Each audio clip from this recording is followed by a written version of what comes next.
jobless growth ena yenya ewo ho efi say so minor growth 6% there e was say anye hwe kura no sa 6% no ede nyuma ene asetena pa eba nanso omo hwehwe mu omo ye no ehu say there is a big yawning gap 6% in the economy now grow on paper but in reality in the lives of Ghana for abra bomu no abanya se mo ka kire ye say economy grow 6% no enye no kure ana mami nka say enye no kure ene omanfo abra bo no enko said ya yehunu no paper so no enti omo tufo say abanya ne nhihye ye na yese dollar abafom yenya ehon faso nipa na setena mu yese economy na grow GDP aye say yenya ni nyina hon faso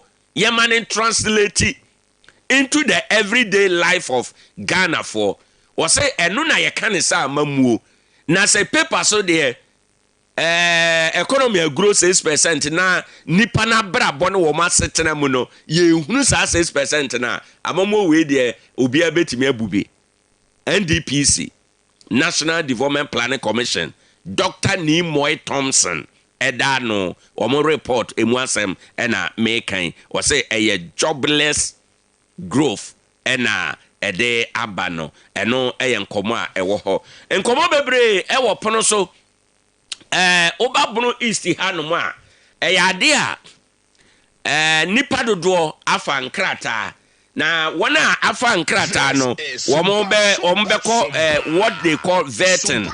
Yes, wombeko vetting enti eno emunsem ewo ha enom o say nipa 26 ena afa forms na ombehia anombeko vetting eno ye krata ahodo no munsem ene anopei ye de anoto nkyan a owura adubu ahede ana mekan eno so nkrata no bo amane o say adubu ahe case AG admit lack of vital evidence enti Attorney General Dr. Dominic Akuritinga Ayine ono ene owura kwabena adubu ahe ena wo mfoni eda hai eno so ya ade anopei ewo dawubo meba be chechere sa asem no emu afe parliament a pass emra bia the tribunal beba o maimu bia na and well let's say 80 by 90s mu hono na your tribunal wo my Ghana emu na tribunal sana ye adwuma pa sabra na Malaysia fo wo ho ne ade no na tribunal ye adwuma pa akire na begu ye but ye constitution mu say esasa ye tete regional tribunal ene ne keka ho parliament aye ho mra akaso mampani de nsa be sha ase na obesan na eno ena Dr. Alhaji Mahmoud Baumia ene PP amayoku no wo mo ba no dani ode atudwa se obese o mampani mahama saa emra no emane mfane nsa nsha ase ansa ontwen kakra one Ghana for ntwetwe ho nkomo labor for ntwetwe ho nkomo CSO for ntwetwe ho nkomo na Ghana for nyina ya no nko benkro mu se saa mra no yepe ana yempe se yepe a na wasane amayen yempe a na afi waye den wa jato baby nienti ama Dr. Mahmoud Baumia kan say ni se ya ye two constitutional reform and I say commission mienu dia Professor Mills Ate and Professor Fiajo commission no womo de by say dia sa tribunal no yenyi emfiri ho na yem pepa kra mfiri ye constitution no emu na daachi bia ya nkwanko ye yadwene say wo constitution no mu nti ye kwa akote eno da nchen ya Professor H. Kwesi Prempe committee na womo so constitutional review committee no womo so recommend say ye mayen set up tribunal yen paper kran free your constitution no mu abaye ntie And interestingly, sa constitution review mienu no nyinaa esi wo NDC time. Baako ye Professor Mills, baako ye President Mahama. Ni nyinaa NDC abreso. But say aban no any commission recommendation ya adwen ana ye nya adwen no aban fa ne white paper no maaye. White paper no aban document either say or they accept it or they reject it and now or they call it for modification part of the recommendations and now reforms I pass no aban fa ne de maaye. And so yes and report no ho akọ parliament akọ pass tribunal no so omampani de nsa sha asese kukuro abeye mra say yekwotete tribunal no regions no emu na eno na Dr. Baumia esra omampani Mahama say TUC for so many nye ho CEOs so many nye ho Ghana for so many nye ho enti no ebe ya yensani hu nkoma ansa na wasane eno ye de Dr. Baumia ede ato edwa ewo ha enom omampani Mahama nkrofo bi ehesuma ase ena omoye ne yodum omampani ubetimi akomprensa omampani ubetimi ayesei omampani no awaba be kasa wakasa ose Ghana for man one additional term ono no na wadi ka bedi term ba konko ena waba na Ghana for ase ama no one additional term enti owie wei e de kokan ya wabedi ne dada no ho a wadi mfie nan ahodo mienu a ye mfie nwotwe ne braso one Ghana to nkwanta ya pai ontumi metena Ghana konwa so biem ena ose ono ankasa so kura no wakenkan emra no atake 66 no ose brofo no emu da ho achinje bia ni ho brofo no ese udi baako edi mienu wawie ontumi ma emu da ho ma no enti no already okansi ni pense Ghana for man mfie nan akwanya baako biem na je say odi wie a eno ano no okọ eye ne baabi eno ye de a wode ebaaye ana wode ababetu edwa ewo ho enom. Okay, mamemra owura kwabena adubuahe ene eye attorney general 49.1 million Ghana cedi a yede eho sobo ede abonono yenchechiremu kakra anopei yenye explainer ewo ha owura kwabena adubuahe attorney general na abone kwadu se wawia omansika charge ne ye stealing ene ne yekeka ho se yeka se charge bi ye stealing a enye charge ketwa eye charge amoduru pa wa mo wani amere a ba bia do bekwa koduru no emmoawo na eno ena kwabena dubuane na lawyer for say enye problem sa mo se mawie sika ba mo nkyere me ba bia me wie sika no free ye attorney general say da enkrata no ayede bone kwadu no ya tubi afri ya kotu krata no anim baako ena ya jump page 2 3 4 5 6 7 sa kosi page 88 no o ma jump ho no ya huri atara ho ena ya kosi 83 achi eko ena ya kofa danse e de bebo adubuan kwadu ena adubuan na lawyer for say yesremu sabio ye mfiri baako a ye ntumi komie no endi madaroma ne atie bia kwadu amode bome no momma me adanse no a amfini ho yenhunu no na yehuna ebema asem no nani so ada ho attorney general se da ene kwabla dubu ahede asem no ekọ appeal court okoye no court no di asem no ede amano ama ye ka say court no ahye se wo momfa ema enkrata no nia yenhunu no yemfa ma no eno na attorney general aba bonte kan ne pense nokre saa ade ne de oni ede bema no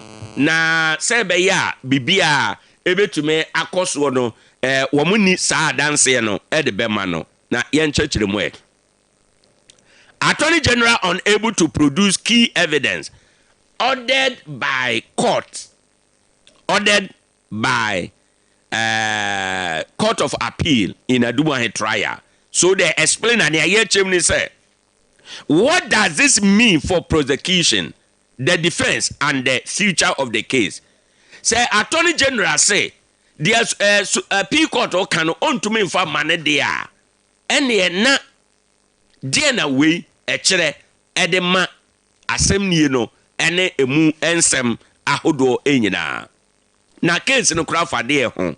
Allegation ne say Attorney General na war allege say former National Signals Bureau Director Kwabena Owoahene one ne yere Angela Acheampong Boateng and afi wo mo adwuma Advantage Solution Limited wo mo awie sika 49.1 million ye Ghana for sika nka ye de koto mfidie bi a ye frɛ no cyber defense system ede ababeko abebo man puntuo na eno ena wo ma dane sika nani ede ko mo adwuma mu ebisa ya Kwabena Owoahene na yere sɛ wo mu enifo na esanze wo mu enifo no nti ena Attorney General ede wo mu agina court ehwe sɛ kan ne kan obepe ekwan bi ede wo mu afaso ama bibia aye kama ewo ho na eno na asam no akwakoye menteme ho ase a sesei ye twe no se owia enam ewo ho enum ama bibia akoso. Okay, and the na Court of Appeal no oyeye ewo ho enum na bibia betimi akọ enkan. Okay, yebe enche mamenka ho se yebe ko ahoma no so na yakọ akwedi nkomo ensama ye bobo suwe. Enti 28th May ena Court of Appeal no order Attorney General so on fa sankrata no emra nkrata eye Advantage Solution for bank account wa ewo eye UMB no ene no won mkodi enkomo na abusua lawyer aba ahoma no so nti no ma yenko na yente enkomo yi emfa emfiri ho enom ansa na yaba abetoa so ede afiri ha enom lawyer Eshan ewo yahoma no eso. Lawyer, good morning. Good morning, Minia. Me ba cho na anope apomute saying. I'm not going to see you here. Yo. Erade de acheyen ye ho ye papa. Yo, na me chair for so. Right. A team for edawase. Council anope de help us to understand the Attorney General position or the ababetudwa following Supreme Appeal Court ruling say unprovided documentation be enfama ura Kwabena Owoahene. Attorney General say on to me produce a document no ya ebechere the source, the purpose, national security records ya a concerning 49.1 million Ghana cedi ya de ho so boabo ura Owoahene no legally Sansama Attorney General akan no echere saying yo in the trial diano yeah na you be there your friends even civil trials can you their friend discovery right and your criminal trials so no say enkrata and na say evidence bi wo wakache nipa na within the kwigina say media no only access to na so obiginya for the defense which may request to say we will provide this and Katana. Now, to me, so a day right. Now, but so bad criminal cases, Mama. Your standard of proof, and I said burden of proof, no, are very, very high. Now, I don't know that Attorney General, so say, so would you be could now as a media say, young Chinaso, as say, when you look at the same people now, be at the this is transferred to me, but it's which me share the farm, which means you bet me the not up to maybe a fee. Set a sadia and manifest as a simple proof was beyond reasonable doubt. And don't you know, a dibia, obey a bema doubt about what someone which not so there, a bonquet do know. A bequetia will prosecutor and as Attorney General. Right. And don't you know, share own to me improve BBA, and I say own to me providing crata a fast as no. Not just say encoy papa. It's say Sompa FM for no Dr. Owoahene no. Maybe so ya me ever try and man say obe raise doubt. They have a reasonable doubt as to the case against him. And don't know so raise doubt say in fact I can't a work case you know attorney general de me de na won tumi amfamba. So when to me and from any engineer so ben a wo e dey ka say my boni e say and the next time e be call in to me e ma ne call e wo ono ni favor right council yenhwe ni say na yenhwe utie attorney general mon komodie mu a omo chese sa document we dey omunni but omo wo other receipt a chere charge na yede bo owura Owoahene no na memisa say attorney general oye under any obligation say adanse bia na ese ode ba na adanse na ni obligation woni adanse a ebetumi approve in case against Dr. Owoahene and until no so ono ka say okay dia mo bisa we no ni then we will be before fra and also so a confirming at the promoara. I don't know a court no na be way sa for form. Right. I say a question to me confirming at the promoara. And doing that with the backdrop say he is required to prove beyond reasonable doubt. And you know say receipt ne at the coin or day you know. A idea Emma even we pay not just say able to me akọ etia Attorney General case no right said I mean we need who receipt kono na yenim adekon epo na dey untumi nka say be for benkum na be komifa right no dey betumi aka ne say oni krata na ye hwehwe no na say foforo bi wo kwa say say foforo no etumi ye sufficient proof and proof beyond reasonable doubt in full case no proof no different lighter. The person of proving civil case on the balance of probability. Right. I don't know as I say judge na be we no I so anye a baby ba wo hwa more A than B.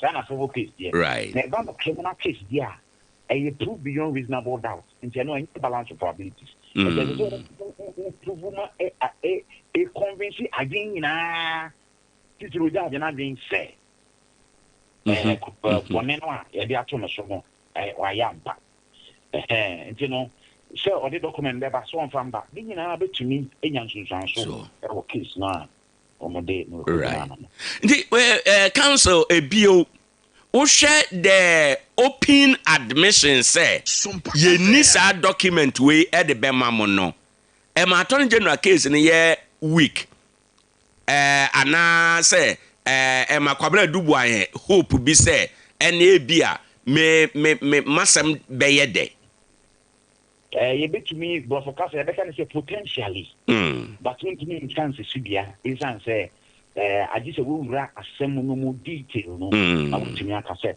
sa and potentially no that open admission because a court of appeal na court of appeal I would say produce san krata no I say okay ni san krata no and to know potentially no it weakens the feedback meaning now should na nkata for sure because then I'm thinking all the burden that the state has is to prove beyond reasonable doubt, right? And it is a huge burden actually, right? And you know, so nkata for no it to me and sufficient ora Dr. Owoahene na lawyer for be to me na so aka say impo agia ma bia to mo say omo ni nkata no chere say asem bia ni hotia omo client no na koban sa judge no enso so e de ni susu dia e beto so na ofu be bia o de asem no besa.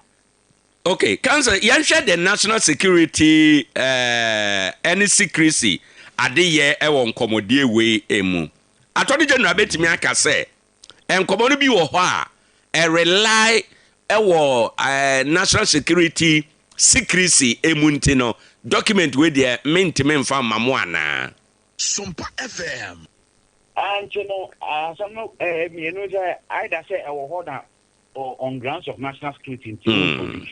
And I say, now, she say, no, so what I say on grounds of national security in produce here. Now, the Court of Appeal say, me carry the national security concerns now we're raising, but me say any problem and any idea produce. And the court has a final say on the even the national security factor now we're raising, and not because the court can go in camera, which meaning what now where they are trying to say, oh, we the Bible but the judge we have oh. Yeah, I'm okay there. And people into my bed to the Supreme Court. Right. But once the Court of Appeal has said, say, it is not a problem. You can produce it. You are obligated to produce it. Right. And if you don't produce it, it can go against the prosecution now. Abia and Tata, Dr. Owoahene Abia said, oh, they defended so, and to the defendant one farm now also work at a for or also between the in the case say, well, it's not saying sacred times, and mind you, name me found the and and I need that document to defend myself. You do not produce it, and you want me to be incarcerated. And he can use that as a basis to cast doubt on the case of the prosecution. Right. And the lawyer, Ebio, Sabre Attorney General can say, Supreme Appeal Court, Muslim Fankrata, Wimraba, Minyan Kratano, Emfa Emano, Yebetimia Kase, wa comply with the directive and the orders of the Appeal Court. Nana. Oh, that be said, one time comply. One time say, make it say, Katani, what they are different. But also, can say, minimum argument across so but I can say, well, Katano, they are but national security concerns in the entry farmer, and in the entry farmer. And a court, actually, feel say, oh, when who say, national security concern and hiding, and still, message producer. And no no as a so producer. In the car. Okay. But apart from trial, no, so Appeal Court, no, war emra kwan so ebetimi apanishe Attorney General say ye ka say yade we wanya na. Oh, Attorney General there he's not standing trial. Okay. Attorney General there operation sa any say Attorney General there no gina. Emra no. There instance so betimi abane say betimi akweti case na we dey here Dr. Owoahene no but Attorney General there ntwe so say there enejuma no we. Me da say. Mira yenwie nkomo no ewo ha enom unya ho kwan se fa futuo ma prosecution team na based on komo aye din kade na odebem ebeye wa futuo ebeye din pa se me to prosecution team because omo we privy to nyoma mi hu ye so omo hu nyoma mi hu ye and ebeye din I'm not in the position to be able to give right to the prosecution team only to say Omujidi say Dr. Owoahene ayo man bonia and yeah as I say Omudi see a prove the case no right lawyer anope nyame nshira obebre ene nkomodie yo bilashe yen so yeda se bebre abuchan for lawyer Eshan ena oten nkana anope bia se mrasem ba ode ninim de eboa ye nyame nshira no e wo sa kwan no eso wonso se Ghanaian taxpayer. What do you think about the back and forth ewo owura Owoahene ene Attorney General nkobodie mu ete wo saying wadwen kire ye de wo he a ye beji ni nyina ye bebie phone lines no na ya je wadwen kire however ubetimi akoye Facebook account no so Facebook account no ubetimi akoje wadwen kire ewo ho eye Sompa 106.1 FM je wadwen kire wo ho wo hwa asem na onye lawyer ni de but utieti ensem no a sabe yeson wo de kofie nyansa mu a ensem no de na wusua de na wuhunu ede efiri mu a ubetima ma ye de enkomo ewo ho okay ye kwa homa ne so bi na ye ne yewura Samuel Osepoku akwa akodi enkomo ewo enkomo yi eho yewura Samuel Osepoku beba beboa yen ama nkitahodie no atume akọ enkan ewo ho enom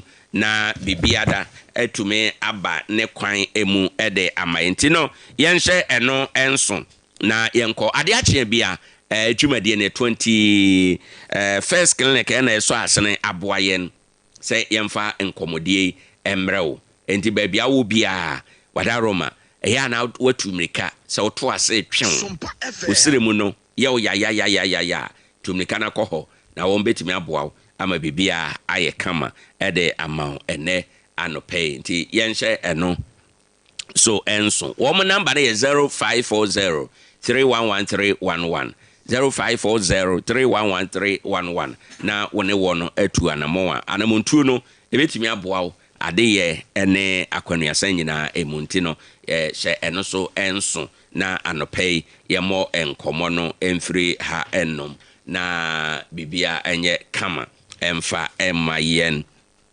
nti ye twense ye besen akwa ahoma no so ebio no mamentum ni okay yewura Samuel Osepoku we political lecturer Kesme University yane no entwen komo kakra ewo ensemi eho se be ya bibia ebetume aye kama ewo ho ennom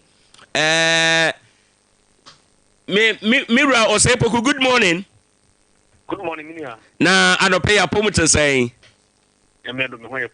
yo sompa ye ne yatiefo e wo bono apuye ye da wase se wama ye ho kwan se woni ye ne ebekasa. Yo. Right. Mira, National Development Planning Commission NDPC.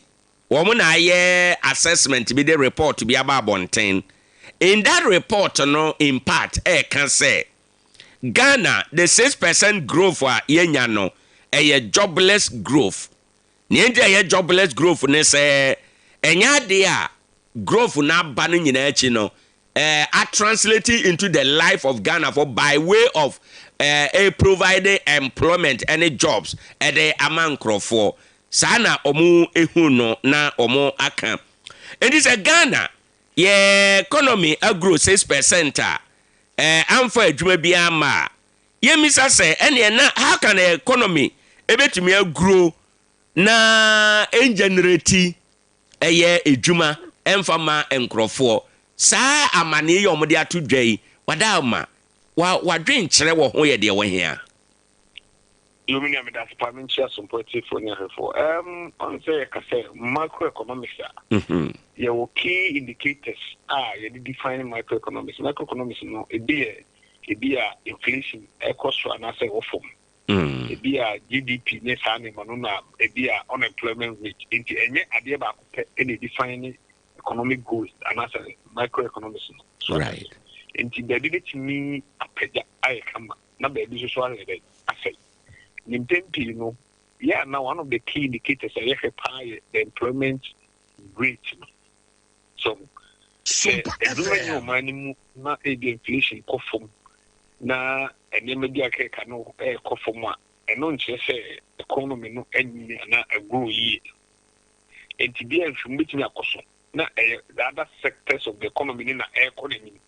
Na the business so the essay and no. What can you know for young economy now grow, especially when there's high rate of unemployment, especially graduate unemployment? You know, if you are moving Musana, it could be here. Yeah, that's an sadia we see akansa ede amayen. Na wadama in an economy, ye ka say jobless growth wa. Ube unti ase mu no se no be si akere ye mu amayate ase. Oh, jobless growth, then say a dear or mine born whom modern one into 3 degrees, Sikasim, Quaya one year, my holding it at home. So, then over Marco, not a Juma, the boom, imite woman, no anyhow, not a empire, no anyhow, and also home. He said, say, on my own, Sika 72 years, just a beer, come. when you been on spending my ebimunya binyet and from Mobrana as any in a way of so or ever my day. Right. And look him and I see Ghana had no air custom. Be a financial mystery, no air born home pa, Nelson no, Sikasem or Manimuno, a cry or a man nipping right. Jobless good to know. Sompa FM. Say, Abia, you may be cause of come and so some. Nipan betu moto mu na esifom Abraham for so bia nyede emma so mam. Right. Inti mi rasa otu oni na hwe Ghana afanan aban ade ye ne ye nhyehyɛ ya ye gina so ebu oman ne nyina no. Se wadu wani semu a ehefa na wo hwe a ewa hoden se manimusu a ebetimi ama nkrofo anya nnwuma aye. Oh, one say oman bia nkoso no ye me camp of industrialization and agribusiness. So agri no dey money ye one way fen say ye free bit supply chain. Say obi e kuya obi enye kuya no nye obi din kwa ho aduma no we obi a saa de na raw materials no produce no e dey feed industries na ya add value that so go do you know. And I say, being that Mancofo do my education, the state be able to be the Omanco school be near my, the Oko schools be near my, into one of the key sectors of Ghana, yes, agriculture. So we are agriculture now, so good now to me the value from say, what do Abrobe? Maybe I will try which may do from one, but a little bit look at me and such idea, boom, cocoa, the core amount of frost. Maya, you didn't want to be brain or more niffy, so and I'm so much value to their production system. You could count when you're back a bit. Now, maybe I was a day a cock right. So, change so no more than your baby, the cock amount of frost. The Ghana, no, you say a big sector, pa, and she said, the boy must on implement it in a caution. Right. Enti say yebetima hwa manaba bia na wo say ye de agriculture no ko bata mfidi dwuma industrialization a o kan ho asem ho Ghana ye mode motesen eba mfidi dwuma industrialization a wo be assess ye say ye mode mo wo ho tesen. Oh ye mode mo wo fom pa so the bia me kase leaders no be lazy approach or laissez-faire approach. I say ye ba a quiet the first one yes content and rather than say you have a group from one fundamental Burkina Faso within 3 years and now and near my part sorry or you move from Tino. We do baby Ghana for the visa Burkina Faso. It means now leadership no vision say or more industrialize easy because in Sassonia media my baby idea Burube to be efficient. Into a political decision na ye jai busia boy ye bo wa bonten bi be boy man no tore no so ko bo busia bi mu enso so baby a ode man ye de eko nti senyame ma obi bi awie na human resource na na say leadership no anya political will na say opepan so be adwuma ye nyina na be kwa. Okay, leadership and political will no anya adwuma beye emfie mienu a atwamu na ye wo industrialization policy bia ana mechanism bia na ye frɛ no one district one factory eno no according to NDPC our last report no kyerɛ sɛ by the time ana as at 2024 no na 150 of those factories no ye adwuma aban foforo ba ye wo se watwa ni nyina emu in the place of no we introduce a 24-hour economy policy and a program. In that program no or create 24-hour market opening ebe ye messiah say eno na eba be boayen ama the job creation a ye hwe ni mu no ebetimi aba na. Hello. Okay. I think ya lose contact e wo ho say yenya yebetimi arezi no back on the line na afi ya wie e wo e ho enom Ade Akye Abia yegusu a ye bo nkomo ekoyenim kakra ba bia awurade ode yen aba abeduru enie Ade Akye ade bi akye a ye chechire oman Ghana nsam ahodo a sa nsam no na edo oman no enam no ye chechire ni nyina mu ede mawo encha bedwafo betena ase ye be so ya adwene kakra ye be je wadwen kire de aka ho nsam a ekoso no enne chema wuntumi ni case samra boy de no enne ebekọ enne na judge so obebua asem no ye tete se na lawyer fo nso ede emraka bi ba be bata ho ndi bia na ne atemu no antumi amaso be as it may say na onso wadwen eye wo ewo ho enom na afi bibia entumi enye enkoso yenhye eno enso na bibia entume enwepeye ye be kire sansem no emu but before we do that no go your Bankoma estate womo ewo Akina City Hotel nchen hwa womo kaka wo se babia wo bia tumnika na bre na brabeji fuel ye ka fuel ye papa addictives ewom na ebetume ama bibia aye kama na kire se ho na obekro ye wo Super SP91 Super SP95 Diesel SP and the Akeka home bebre. Ubitima friend 0242 761703 0242 689883. Number na WhatsApp na wafre womo. Mayankwa homano so sesi Professor Insie Jaban ewa homano so. Yeka Professor Insie Jaban maybe a twem no ye rector e wosunyane Technical University Angutech odi dwuma bebre e wo ho enom waba ahoma no so yanyine nim de kakra Obani anopa good morning.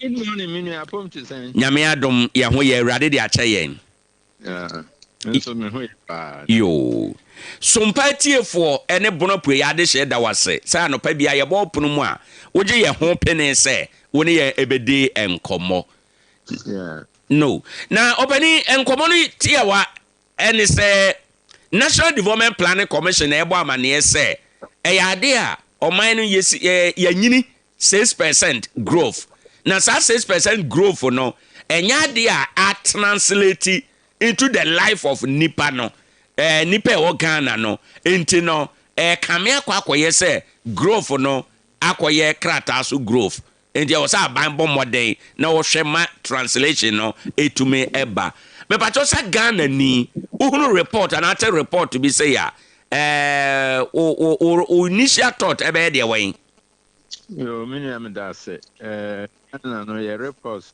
sometimes no and reflecting ya yehunu wo manum nkrata so de na eya na o hwa na ka pempie no na ban no a owo so no ba so a na se o se eniema nkoyie kura o mutumi chinchin eniema bi ema no kura no ntimi enti no ebetumi amba se na eniema nkoyie nso na se we ka se eniema nkoyie a enam political ayi a wo nti pete obedware ne hufin wo nipa anim right enti massage broni be kan so be massage figures no bi na and ya enye se eye papa no na look better and as good enti mpempi no ya sa nhihye no sa reports ayenya no Sompa FM enye ne ya yehu no man no mu na sankrata no ekire okay of the politics are right in Ghana no okay yo Mira enti wadarumo se sanete de a na ne ayeka nyina botai ne se pam no tware no eno ane se mache no wohwa ya mamuo ne yade ye mu no ehefa na ya hodin gina se yesese yepese ye biebie nnwuma ye de yani hwe ho a ebema nnwuma bie no etumi abana adehye no enya nnwuma aye yo Ghana de unim ya saso no sene ya etie no enku wo papa na yetri titi no nyina no na yampa ne mfa no ne awome ne ye ne nnwuma agriculture kane koko na unim sɛ Techiman paa na ɛno na naga Ghana no nyina so timber ɛno nso so na ɛno so ade a ɛdim sese no gold ne diamond ne manganese ne aba abɛtena kuaeɛ no so enti amaku adwuma no sese atɔ fam korakora sɛ kua adwuma no kana amanfoɔ dodoɔ no population no fa dodoɔ no na ɛyɛ kuafoɔ kuro ketewa no mu a wohu adwumayɛni bi a apart from sɛ bi a atikyafoɔ ɛna ebia na ɔmo wɔ kurom anaasɛ nsɛn ɛyɛ hairdressing ne ɛyɛ no ɔmo na ɛne tenafoɔ ɛna ɔbɛku ɔmo kuro ketewa no baabi abɛkɔ biara no Sompa FM deɛ amanfoɔ no ɛda wɔn akoma so ebinom dɔ aburo ebinom dɔ bayerɛ ebinom dɔ cashew ne nea ɛkeka ho eti kan no pɛ sɛ ɔtra ne nkɔbaa mu na sɛ ɔpɛ adwuma ma amanfoɔ a ɛwɔ sɛ ɔde ne werɛ ku adwuma no mu ɔde ku adwuma no asi ne ɛyɛ ne botae na sɛ yɛnyɛ nipa no bebree a wɔn yɛ kua no a ku adwuma a yɛyɛ no nso yɛde processing ka ho because aduaba no na sɛ wantumi ampreserve na sɛ wamfa anto ansie baabi a da biara na ebi wɔ hɔ na yɛbɛtumi de bi enyuma a ɛbɛyɛ bi a yɛbɛtumi aboa ama yɛde bi koraa kɔ ano no nso a akuafoɔ no nso brɛ papapapa ebi sɛ wodua aduaba no na ɛba na sɛ preservation bi a ɛni hɔ kwan bi a ɛni hɔ bɛfa so a wɔde bɛsie na akyɛ a otu ne bayerɛ no a 2 months na asɛe ɛno nso bu akuafoɔ no abam ntimi ma akuafoɔ no ɛnyina wɔn nan so nti sɛ aban no pɛ sɛ Ghana yɛ yie deɛ a kuadwuma no ɛna ɛwɔ sɛ yɛde yɛni ku ho kuadwuma no yɛyɛ ne yie a ɛbɛtumi de mfididwuma nso aba ɛfiri sɛ obi kɔdɔ aburo a ɔbɛ process enti ma processing plant aba sɛ obi kɔtɔ dua tomatoes a ɛwɔ sɛ tomatoes no yɛde pa aborɔfo kwan so na yɛtumi store ɛpɛsa gye sɛ yɛsi factory protein tomatoes enti akuadwuma no yɛka sɛ yɛde yɛne isi so a ɛwɔ nsansuo bi a ɛno so bɛboa ama mfididwuma nso aba ɔman no mu na sɛ yɛse yɛde yɛne to mfididwuma so a na kyerɛ sɛ ɛwɔ sɛ ɛkɔkra ne ɛma firi amanɔne baabi de ba sɛ bi a gyene na ɛpɛ sɛ process a na gye sɛ ɛkɔ ɛyɛ upper volta anaasɛ Burkina Faso na yɛakɔ akɔpa ɛdeɛ nti sɛ yɛayɛ wɔ ha na sɛ yɛhyɛ mu kra aba kɔ akuafoɔ sisi na sɛ ɔkyi fidie a ndwen sɛ Ghana deɛ yɛka nkora a yɛbɛtumi akɔ no nyinaa gyina adwuma ɛno wokɔpɛ biaba ɛmmoa ɛfiri sɛ kuadwuma no ɛna This is Sompa FM. ɛnyɛ nimdeɛ foforɔ biara sɛ de bɛka ho ɛfiri sɛ already nipa no bebree kuadwuma no ho nimdeɛ ɛwɔ mu a ɔmoyɛ na nea abɔ abu ɔmabam sɛsi a ɛma kuadwuma no ɛnyɛ yie no sɛ akadeɛ a ɛwɔ sɛ aban de hyɛ kuadwuma no mu na ɛbɛhyɛ akuafoɔ nkura no saa no ebi ni hɔ koraa right akadeɛ bi te sɛ Samira ebi ni sɛ akuafoɔ hia bosia yɛ adwuma akuafoɔ hia fertilizer mmra no sɛ wɔn de bɛyɛ adwuma akuafoɔ hia asekan wɔn hia mfidie tractors a wɔn de bɛyɛ adwuma saa nneɛma no nyinaa no sɛ aban no tumi sɛ wɔn sisi a medwin sɛ betumi aboa akuafoɔ no ama wɔn adwuma no atumpɔn wɔn hia credit anaasɛ bosia wɔn de bɛfa librafoɔ wɔn bɛyɛ adwuma ne mmara no wenu bia no sɛ aban hyehyɛ wɔamfa wei anka ho a kuadwuma no so ntumi nkɔ so na ntumi mmoa amanfoɔ right obani afei sɛdeɛ awoka kane no sɛ yɛde mfididwuma ɛbata kuayɛ no so ho na ama kuafoɔ no anya mfasoɔ nnɔbaeɛ no ba a yɛtumi abɔ ho ban akyɛ ɛne nea ɛkeka ho yɛman Ghana sɛdeɛ na yɛkan ba no mfididwuma mu a yɛsi ntɔɔ yɛ deɛ wɔhe ɛyɛ leadership ɛna yɛnni ɛfa mfididwuma ho anaasɛ amanyosem partisan behavior enti na ma yemfi di dwuma sem no entumi nyina sɛ de anka yɛpɛ no medwin sɛ ne edi kan amanyosem na ho ya me kan sɛ aban no ɛwɔ sɛ Ghana yenya policy bi National Development Planning Commission wɔn hyia na wɔn ɛyɛ nhyehyɛ bi to hɔ a plan no ɛnyɛ sɛ aban baako plan na wayɛ no plan a memfa no sɛ ku adwuma na yɛpɛ sɛ yɛyɛ a kwan bɛn so na ɛbɛfa yɛ ku adwuma no right nhyehyɛ no nyinaa yɛyɛ to hɔ yɛhwɛ kɔ yɛnim yɛkɔ nkan wɔ yɛnim sɛ ebia plan wei a yɛyɛ ne afe wei the 10 years mfie du a ɛwɔ yɛnim no saa plan no ɛna yɛmfa nyɛ adwuma nti sɛ NDC na ɛbɛba so o sɛ NPP na ɛbɛba o sɛ CPP na ɛbɛba o saa ban no te hyɛ no a wɔbɛyɛ no nyinaa no ɛwɔ sɛ dovetail anaasɛ ɛkɔ hyɛ saa plan no mu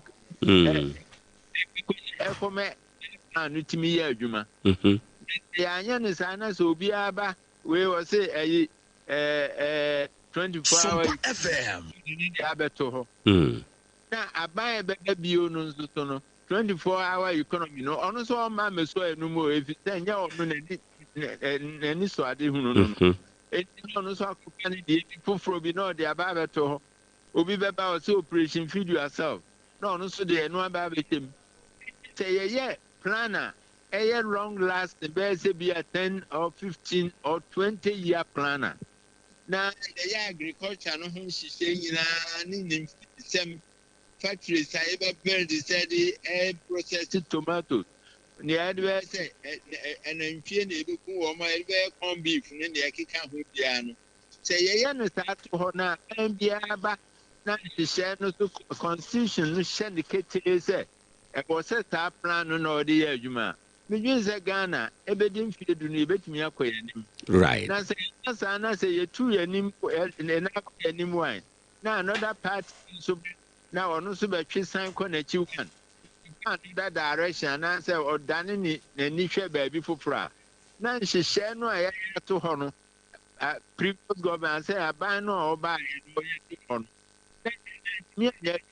Ghana you headache pa you tip pa back on no say I buy back home basoa then she shall buy she no say ye boni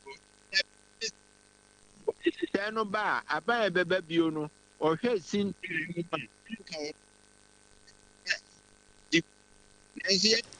okay no kura ye kura no a na ye atontan efi se enye saa ban no ani so ade na ba e de ato ho no right na ye se sika ye niema fufuro ya kofa consultants fufuro na o ma ba be another design o be wie design no be wie no na aban no kura afiri so na nhyehyɛ no nyinaa sika o ma sɛ no nyinaa na kyerɛ sɛ ayɛ kwa enti sɛ saa long term development plan anaasɛ nhyehyɛ a ɛda yɛ ne mfie bɛyɛ aduonu ntam na sɛ yɛhyɛ aban bia kete sɛ ɔbaa no na ɔmfa da adwuma me sɛ Ghana ɛbɛbie at least ɛyɛ okay.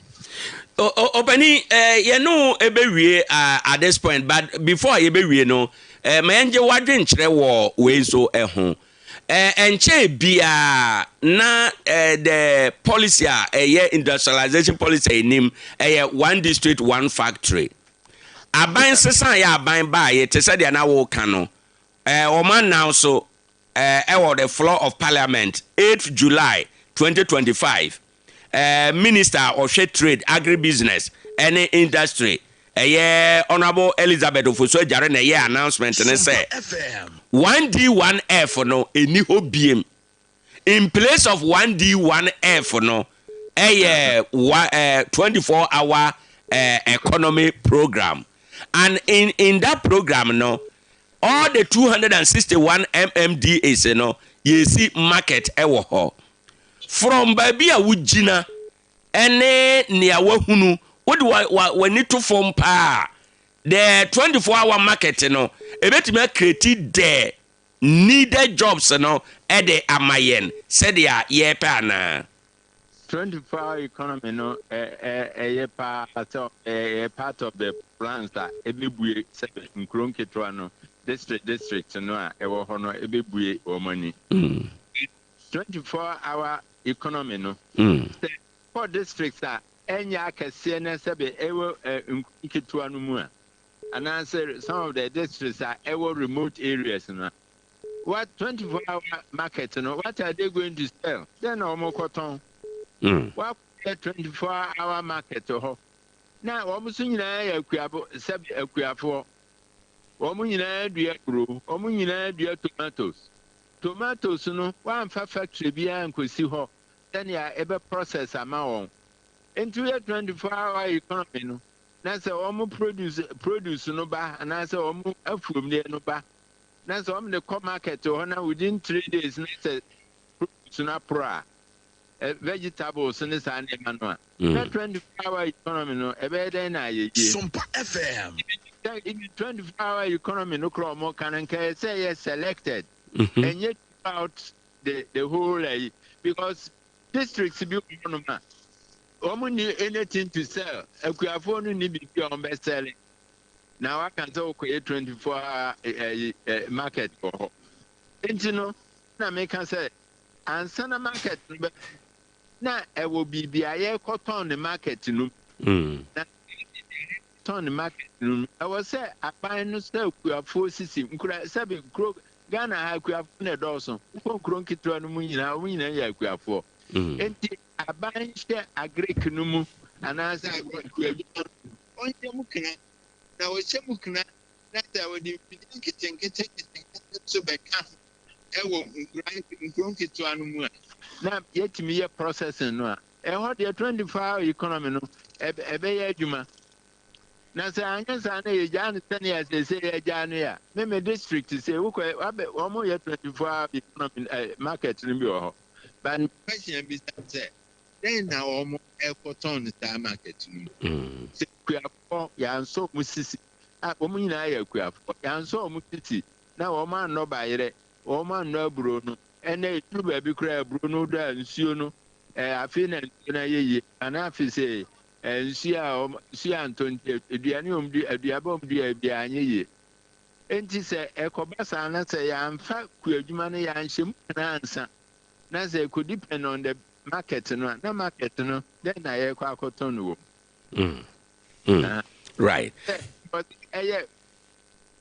package bia ye bu akuafo no na the storage facilities ka ho na fe market no so aba na se ba sa de a ene na kire se ye plan no ana se ye nhihye no adimu anya sa de asa market no ye bu no just imported goods renew awu a sebe ye de every amano ne be a aba eno so emoaye no wo be ko market no eno na wo mo ton wo enti ye nso akuafo sisi wo nkura na se ye ma wo mo akade a wo mo de be ye wo mo adwuma na ye betimi ya small scale processing of the agric no na eba sa the 24-hour economy e betimi ya adwuma right openi anope ye da ase bebre ne wadaje a wo de aboye nkomo yo misme da mase bebre yo ebisanfo ene a woti ye eye yewura professor Nsian Jaban ono eye pani amre bi atwam okosunwane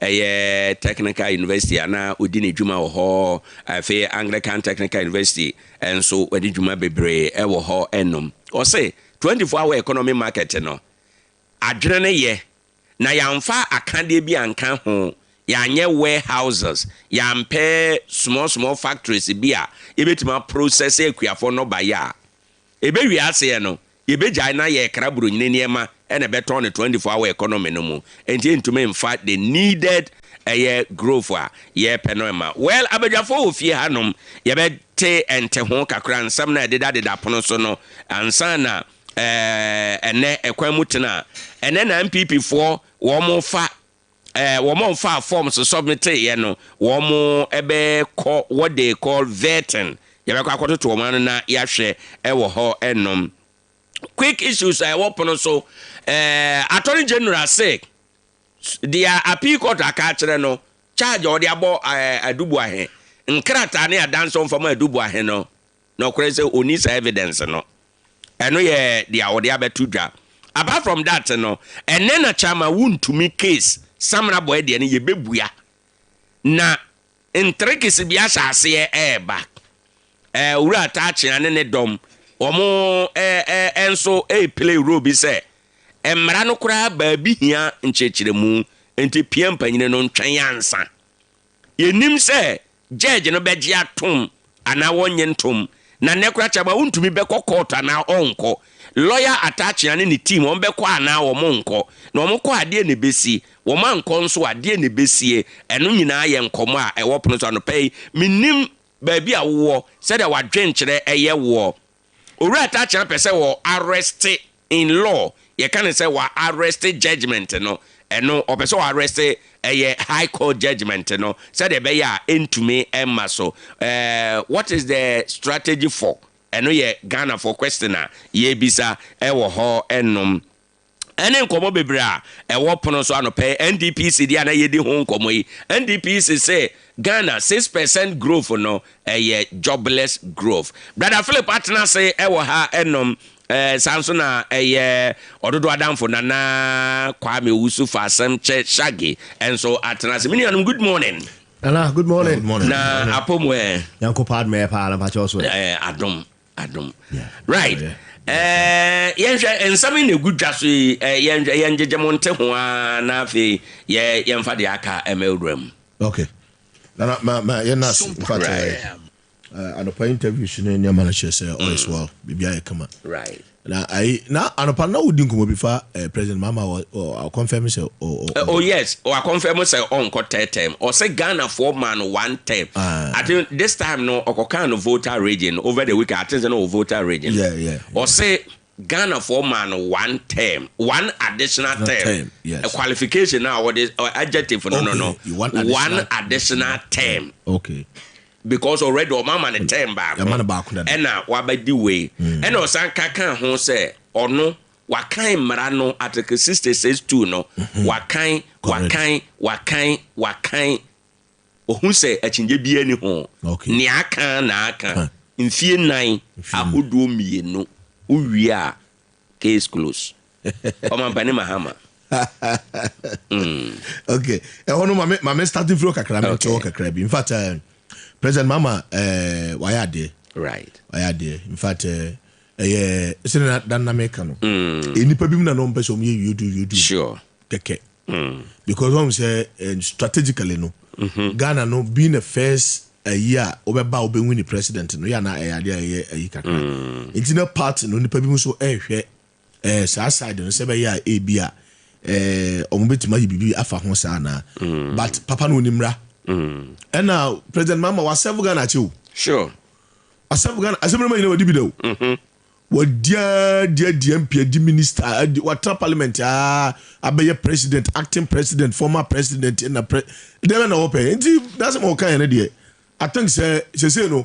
Who knew what open Supreme Court or open church remove. Wow, we are there. A class maka on one I didn't know what's why they were ye free ho.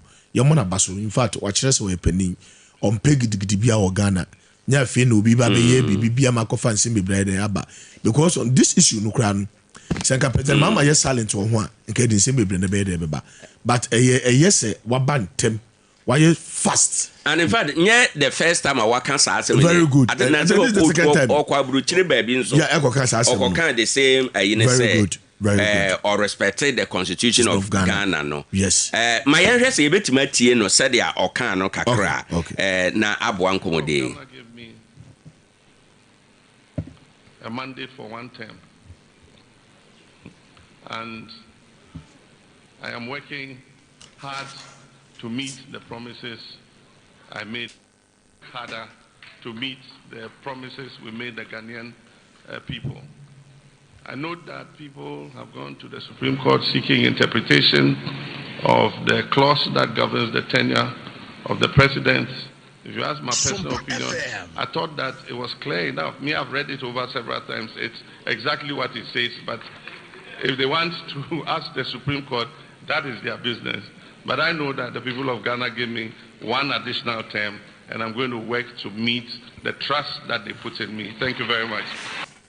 Enti we your mampani Mahama or say Ghana for man one additional term. Odaya sekura wie. Odaya senti eno na oye nti ono de oye ne de na wakọ bema beye bi. Ameni nyina mpa. Oye no so ne de. Aine. Se so far president mama ye benya bibili dia kai no. What I say, ye benya bibili dia kai no. Nti dia waye no no. Nti NDC for ye omo ne mayi. No mo pe candidate for from Fadamra.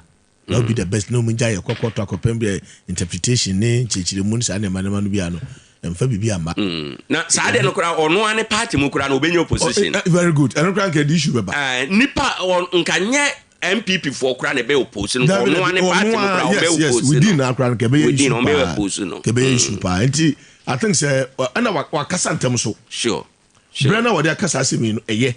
Wo so wode kan aka atwem dada. But na still na amafo pusi se be ya e bia anka obeka bibi. But still was be repeat. Not just the work and our parties will nimra. What's parliament into winning send the constitution. Right. And you know, it's better for NDC now say, or mobile prepare will be obey my day. About 2028. And here now, President Mama didn't free because he had all deep Chibotomania on Wakasangasa as a person. No, obey a day. Or accept to say what's a day, baby. Right. Because maybe what you're going to do, we say we. It's an age crown. I can say it's okay. Why are they in your mission? But on the we know, so jobless na interviews na you know. Yeah, professor about 24-hour economy and whatever. Right. I think the Ghana me see a problem in I am on your phone. I said with the BM okay. The problem you have in this country no am on your phone. I'm on your phone. Because we ba obi apese o kire dia or so betumi ayo. But we want to know so we want to man benefit yen. Yeah, the problem no. Because you see people every school go via secretary. So we share na now the policy na obobo so a. Ba ko ye 1D 1F beboa. Ba ko ye ba ko ni do mututu jo ayifu ewe. Yeah, when o mututu nso. Ai sa baby was say one village, very good. Okay, very good. Sebe ya. Now the key points. Free SHS and one district and not one district, one factory. Very good. Now the benefits your partner say free SHS, but because school nevi, school nevi, they are kind of juma. So over factory. Not just any pan automatically be juma day. Ayo, it's not idea no. Come right. Or more bow. When someone can do. Yeah, free be any very excellent. But on the talk we are. Some budgets are be implement some then are successful no. I don't need a problem no. Because we are not okay, you're fine. Free teachers in there. What me are correct. Excellent. You be any problem be any ho. By Yamra frustration. Don't send a year Ghana. One every district you. And the way you talk of district, not even municipality. District, you know, you have about more than 200 something districts. And I'm a boy. 261 district. According to NDPC, one of their report, I say I think the 150. 150. And it's my chivu. Yeah, pretty Juma. And also cry at that in the yes, we and said, yeah, Juma. Yes, we know, yes, we need different from say, Juma. But what has very good. And to say, yes, see, not a year Juma. What do you say, you pay you? What's better, a year Juma, and you pay you. But your problem is like a fine. See, it's more complete be 100 and something. Now say, Nana will be in a term. What my free SHS. And also will see 100 and 200 and what must be 100. And think at the next government and can I am so. But always that is it. I think I want to so. Naka baby on no druno. Naka wabe to so free ho. Now what you say ka ebe ye juma. Ama mabunu no anya juma ye nipa anya juma yo. It's very simple. But aban we so ba no. And I work 24-hour economy. What them can do 24-hour economy policy no. And ka your policy on. And your policy and ka MPP for no. That's on hold you. Because all the factories you know. And ka do na ba ye do 24 hours. Yemsha baku be buy agenda 111. Agenda 111 no. What's supposed to be no Ghana how many mo pon. Agenda 111. Hospital be anyway, say hospital. There be hospital Mpong. Aine. It automatically nka 24-hour economy. A policy no back no.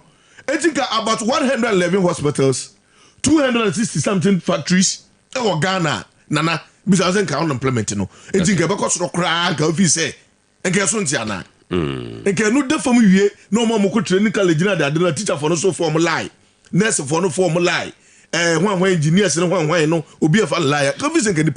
So, according to Minister of Finance, for more report, the Minister of Trade and Industry, for more 2025 budget estimate, no, a report say factories in 198 and an year operational as at 2024, and 123 under construction. And in total 321 projects. Say you was animal winning a woman no more.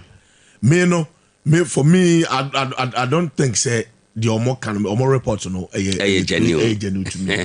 Oh yeah, because this is one district, one factory no. Techiman of the other way.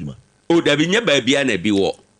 So we say woman to man yin baby. That means no one district, one factory. Over Bunu Easter, you have 11 MMDs. And you telling me say the whole Bunu is no me back kra. I don't think that Bunu is a biba. Bunu is in Biamaha. So policy no ye failure. But all never time because you were Techiman of Techiman South, Kintapon of Kintapon South, Krazan of Krazan South, Pamedanson, Atebubu, Kajiji, and the same Penine, Deben. Right. Now, sir, are you telling me say on all this the same districts? You're doing your factory back. Right. Let's just say I'm why.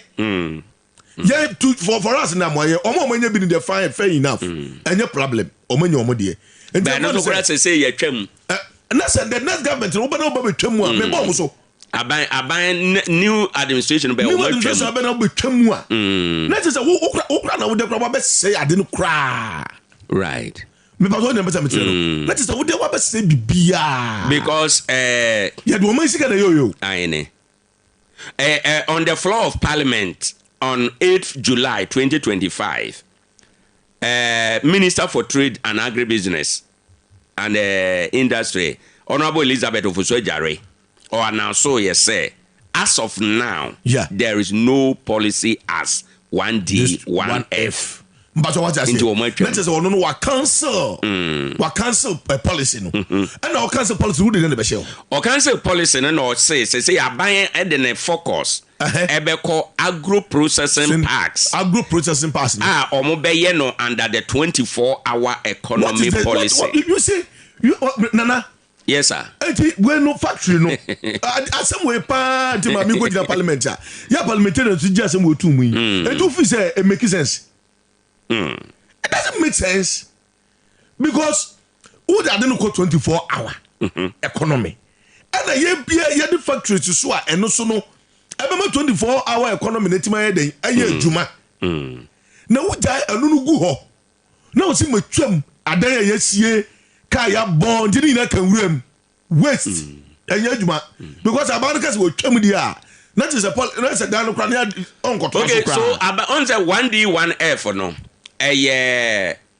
Abano the incentives eto ho. Very good. And me mete hey say me wo capacity na me de me ho akoshe mu bi na me abanma me support no private partnership abanma me support na me matimi afa enyumayefo nipa bebre. Very good. And now that o matwam no factories re wo ho ba bebre ntimi survive because incentives no ni ho and individual bi ono nko ntimi run factory no into automatic e wo say ejuma enti eguru no enti Ghana sika no man dey. These politicians were saying show much ma. Oh yes. Ghana is Ghana. Show much ma. Very serious. But baby, I had a mene Professor Nsia Eyado Okan say. It was say yenya a national program be say. In fear do I way anyway. I did when I hear you. I did when I hear you say industrial. Ababia wo ye wo manifesto a. Wo the same. Wo be kwa share national wine no na why nyɛ sɛ aban no bɔ utim sɛ yɛntumi anyɛ saa deɛ no de a 24 hour yɛ a yɛkan ma aban sesa nnɛ ɛbɛka te sɛ deɛ 1D1F aban sesa yɛ a aka saa na ɛbɛ nti gye sɛ yɛyɛ mmara ɛto ho na wonim constitution no so koraa ka sɛ mmara hɔ ɛna mekan constitution no say as far as practicable sɛ ɛbɛyɛ yie a aban bia a wobɛba no bɛtoa aban dada no adwuma so saa constitution de yɛ president yɛnyɛ ɔmo fourth republic nyɛ ɔmo di fɔ obia ba mfa nyɛ adwuma obia di ho fɔ as far as practicable sɛ ɛbɛyɛ yie a aban bia ɔbɛba no bɛtoa na adwuma ɛso enti deɛ wɔn na ɔmo toa so obia ne ɔmo toa so obia ba wɔgya no ɔno so yɛ no foforɔ enti te sɛ na professor nsia ka no yɛkɔ yɛ nim baako a na yɛ bɛyɛ baako anyway enti bɛ ma ɔmo no ado sina mintie brother flip nso enti sɛ yɛgya 1D1F yɛgya gu hɔ yɛkɔ agro processing parks ɛwɔ ɛno so 24 hour economy 24 hour economy no so yɛ dadan dwasie sɛ na prof kan wo sɛ wɔ sɛ baabi kura wɔ hɔ a dwana wo kosi ne wɔ no fa so bɛ na wɔ so they are all farmers enti wɔn wo sɛ nka botaeɛ ne sɛ agro processing parks no yɛ adwuma ɛhɔ nneɛma no ɛbɛba edwa no so very good amanfoɔ so bɛkɔ parks no mu akɔnya nnwuma ayɛ ɛnti sɛ deɛ wɔyɛ but yɛyɛ politicians paper so deɛ yɛasɛm ɛde wo wode baabi yɛ sere paa baabi adeɛ deɛ sere paa yɛ nkransa adɛn wogodu nkransa ho mesɛ wɔdɛ meduwa metimi sere da mesɛ na dɛ kɔ so what is going on hwɛ sɛ yɛsi edwa dwa nice market o ayene ayi for there no MPP for time secondary city project no very supported by World Bank no dwa omasia omuguso omusiko no omuguso omusiko no yes 24 hour economy market na ya de intention atem ya jawe ne gu ho ana ya bo intention for foforo oh the same place oh how so you see 24 hour second high we na ya intention na atem ana ya jawe ne gu ho okay ana ya de common fund no part of common fund no ya de see 24 hour economy market into sika we no World Bank sika no ka ye no World Bank sika no any project no way anyway na no MC ka say World Bank sika no so what say eno so beba enti ba eno so omo beto aso na ayi central for no bisa say ye bisa MC ne nkrofo ne aban ne say the same dano police post room dia 24 hour economic market so no police post room the same place you say that team ya o and the police post no we dey we mu place back now crate ewom crate kro na no ebi wo we mu the only difference a woman say barbering shop back no the barbering shop 24 hour barbering shop we barbering shop say give me that you say jama your phone I don't think say Ghana for this the time is the professor can and I make crowd dey say nka ombetima wiem podia mpembebre yɛ de yɛnsa kɔka wei yɛ because I don't know 2 years is it 2 years contract or 2.5 years contract 24 hour okay I think the 2 years me say mamintie brother Philip nso serious serious my yenhwɛ say brother Philip so hu say serious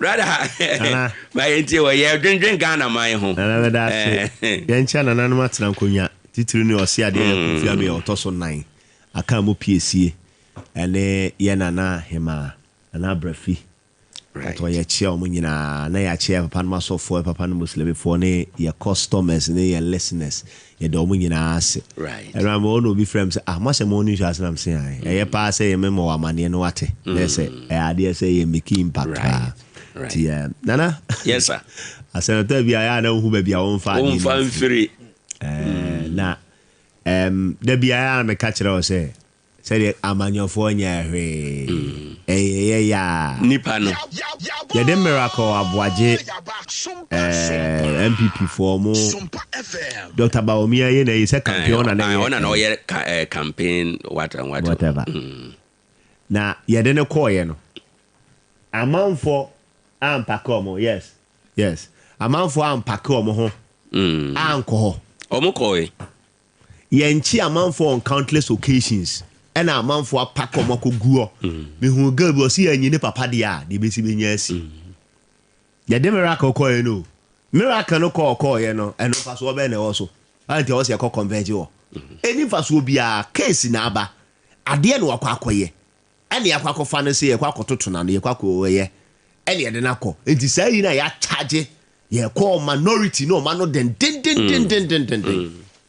but amanfo nyuma youth nyuma o munya nyɛ no da ben o si amachi akɔ president order da ben what say minority na no den da it just passing comment it just deliberation but we almost stand there miracle na ya che ne yɛde na kɔ no what is the benefit mfaso ben na wo mama yi ono na wakɔ ye individual or dadia no ɛna asɛm aba ɛne aba befa no yes we spoke about the Rambo star whatever no another discussion the issue to be discussed but ɛhɔ no ɔkɔ ye no da ben ya ka se individual MPP o NDC o me ka se MPP person nkofo bi ya de bi menim se NDC a no mo corporate organizational leaders akwa obeye MP kura now MTF for penny bibi ada George Anda no ka ho they got it Occupy Ghana yes omo de omo ko an ka omo bo no omo match ko aban no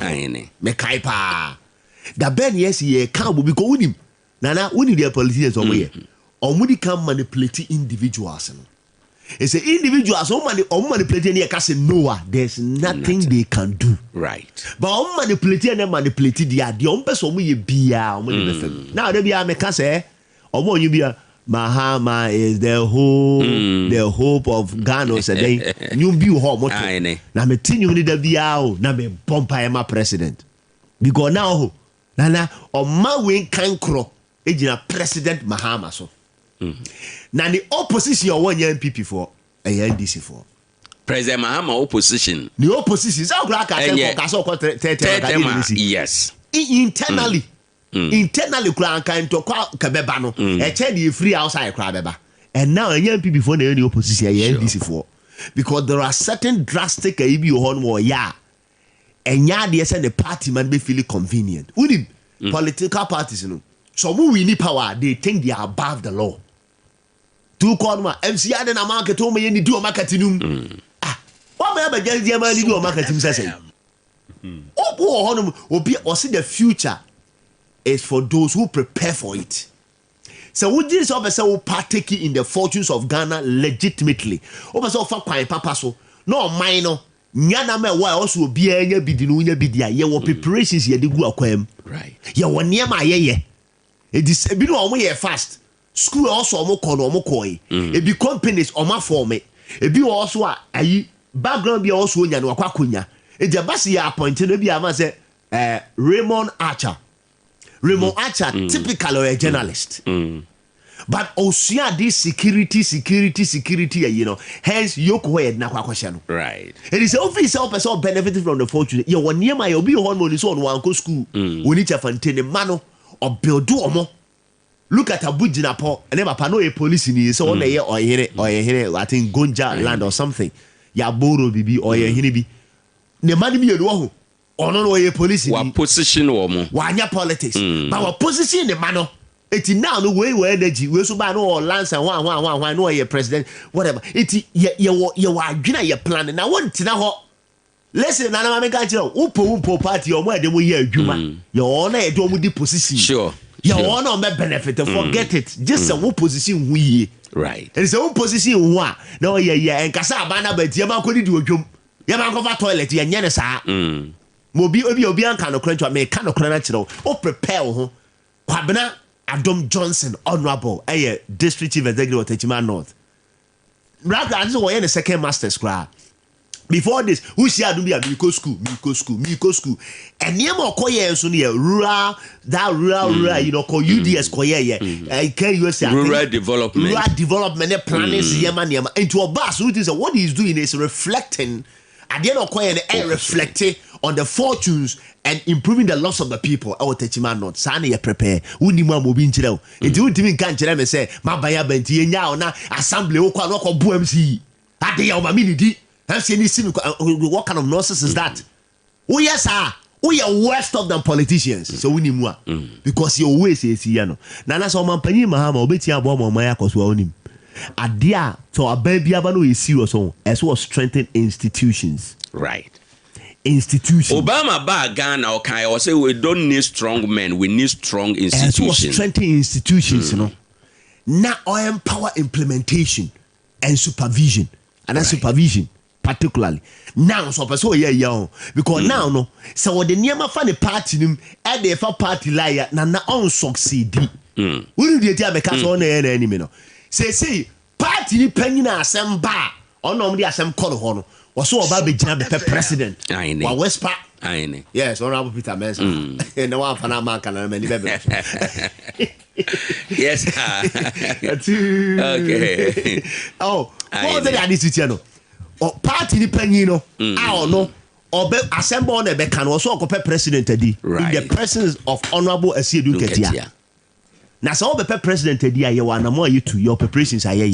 Enti ne sa ban person oye bibia halfway e no meti aboa no. The other way no they prepare because some of them feel young. Me catch say all these guys are young and omo nyina nya position bia omo bedi president ko mo nyina bedi. Enti so oboa no. Eti now no saa nipa o kaso use o ma that is why you see CD no or empower CD no one arrested dollar no but at the end of the day the empowerment say arrest it has not reflected in the fortunes of the people. Nipa ni ye diem no mo kan ko ni ye hunu woni bi etia won na wo push policy no omo pa ban adi on pe president adi.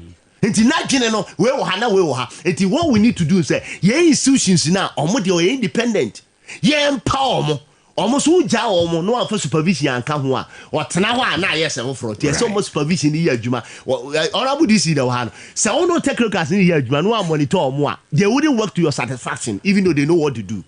Enti one thing is say I so person kon kan on strengthening institutions no. Okay. Omo na audit omo na hwedi pa be ye adwuma na the officer ontimi nya adwuma no quickly no nyini go onim now he has nothing to lose.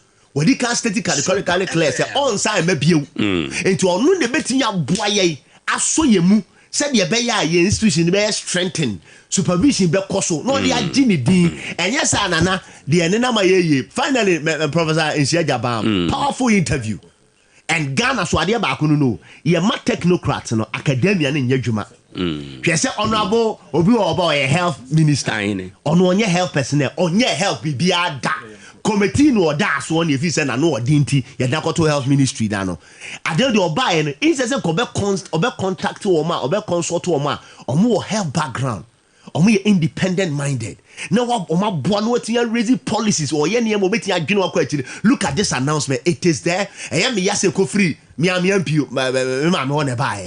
Why did you say work at one this one factory na me 24-hour economy ba be say 24-hour economy here there 24-hour economy one linking it to market. We hear some mathematics we hear so we hear mathematics we hear ho unya zero obenya zero achi na zero achi me 24-hour me one district, one factory. This nation baby also they call Professor Nsiajabam agriculture mechanized. I see a woo esikafo.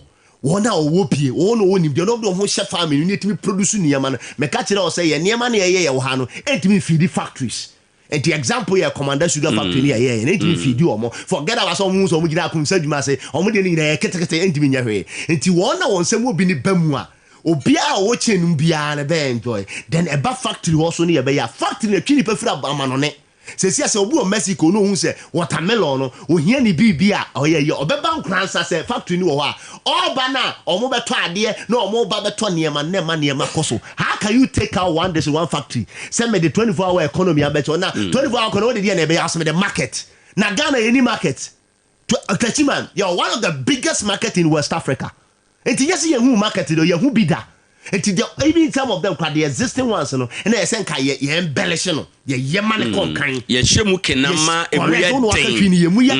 the anyone near the abaho, or momentimina, and Judiani, and Panoma, and Junina. Nanka one this one factor to you maintaining until no produce no, I market one a bit so corner, not the amount for a clear amount for Baha.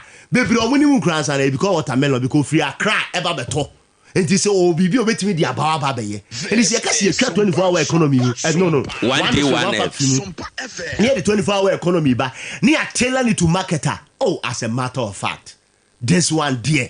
president omo nkombere bio na we nyina dia ya ma academia ne technocrats no enya dwuma na politicians no ehura di ade anim enso so hunim dia no sebe ya wo fa because enye ni area no obu enye ni area no tibe sro na ya ma academia no technocrats no ono mo ya de omo ye slope aba so unya mre mo ma wo de opa honorable Peter Menze me de ba ko ma o ye adwuma as DC very powerful busanse okọ Exim Bank oni abrofo ni hia no on kire difference no be catch no won say nipa ye to be ye westi ni ma nipa e wo hase ya enu ti na me ye ni ntimi nkoso no te media maker nyina na say politician o mampani Mahama Ghana nkoso now super majority ene so nko bio no e ye weapon obetim dia dane Ghana forever ni din ye be on the stack of gold that ebeka ho that's when ntimi dia nana wadam for age yes Mama ganjiro. Na se Thursday ya eji ya ponte. E won kran na. Ba kumionam si eji we. Me ye disappointed in him. Wouldn't be tenya bibia o. Because Dr. Dominic Ayini. Oye astute lawyer. Oye law luminary. Now was says yes we call kwasi opunia yi. Pam. What kind of lawyer is this? Me nya lawyer o. Ba minim say ade say one settle right precedence a. Obi be gina so dia yade. Oh yeah, no, I press conference say na law no, ye no press conference so ye no courtroom. And then what team they do boy ya drag your boy bray.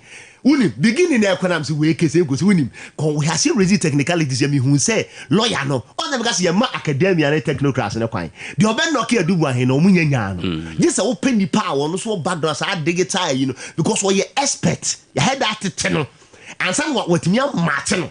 Do Martin we are now the law na knock no na so no go di law no ni mra on fa mra obe use technical deputy attorney general wama adwuma na ye den ama Dr. Akuritinga ine or the politics we huri everything general the law na ye politics obeso wo ye na man for bon se man no say na ka so mu na o ye young so they have some work to go hey wo man me da say case we pass adu boy we ni o Dr. Dominic, you bet Ginny can in every no. The president Mama's over a reshuffle in tea. I own reshuffle. That's it. I was brother Philip na attending Kana. Ade Akye. Ye say ya na ye no ewo ha enom. Ye bom modern say. Ye de nkita ho ne nkomodie ahodo no ni nyina ebetume ahihye so ama bibia aye kama. Well, at this point no ye be di nkomo. Ye wura MPP mu ne ye di nkomo kakra.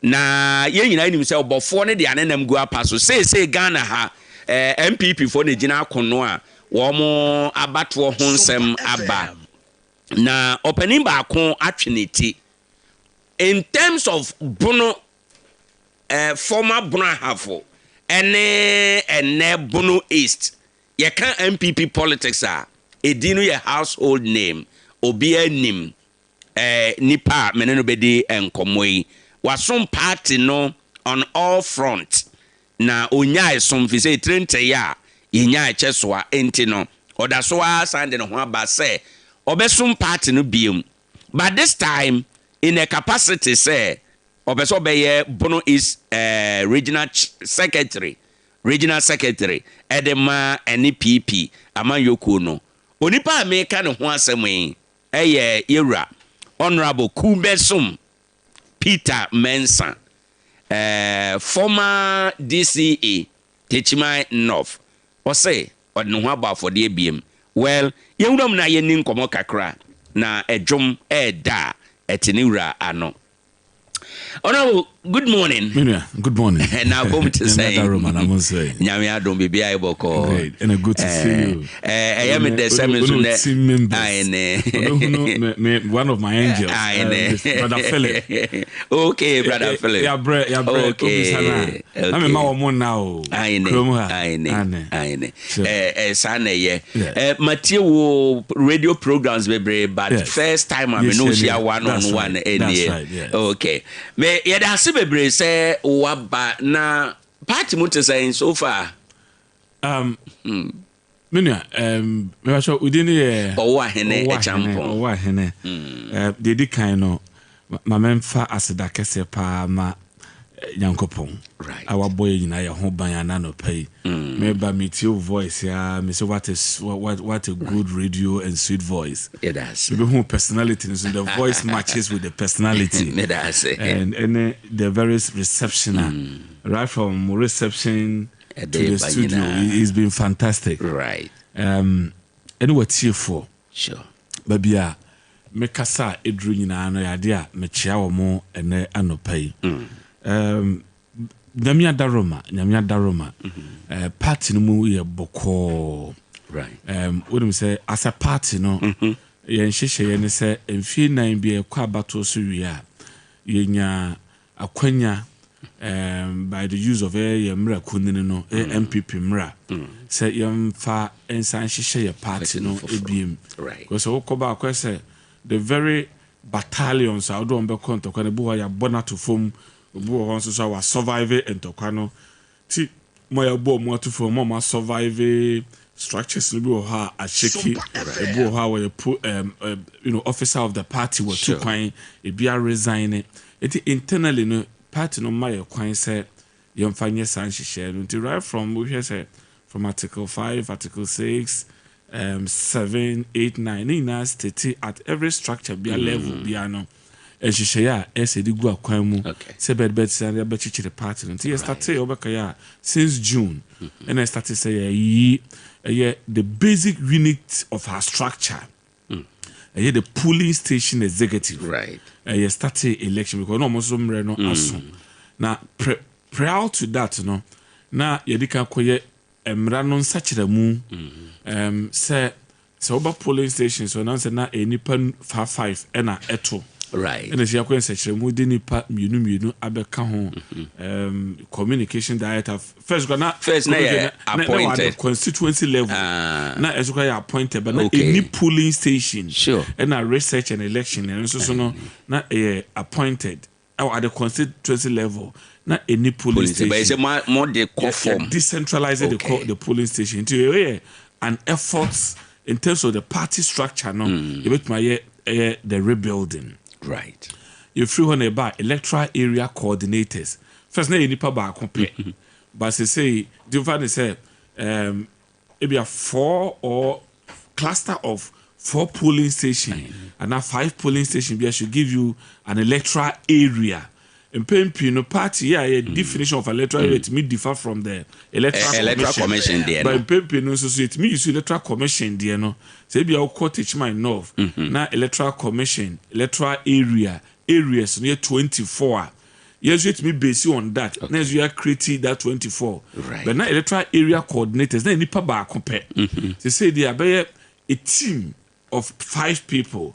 Chairperson or the chairman. Let me use the chairperson because a bit me I encompass they my organizer, the secretary, the women organizer. Right. And so about 5 people now constitute or money be coordinated the activities of a polling station. I refer about constituency executive election, and of course, we are a human institution. Pockets of disagreements.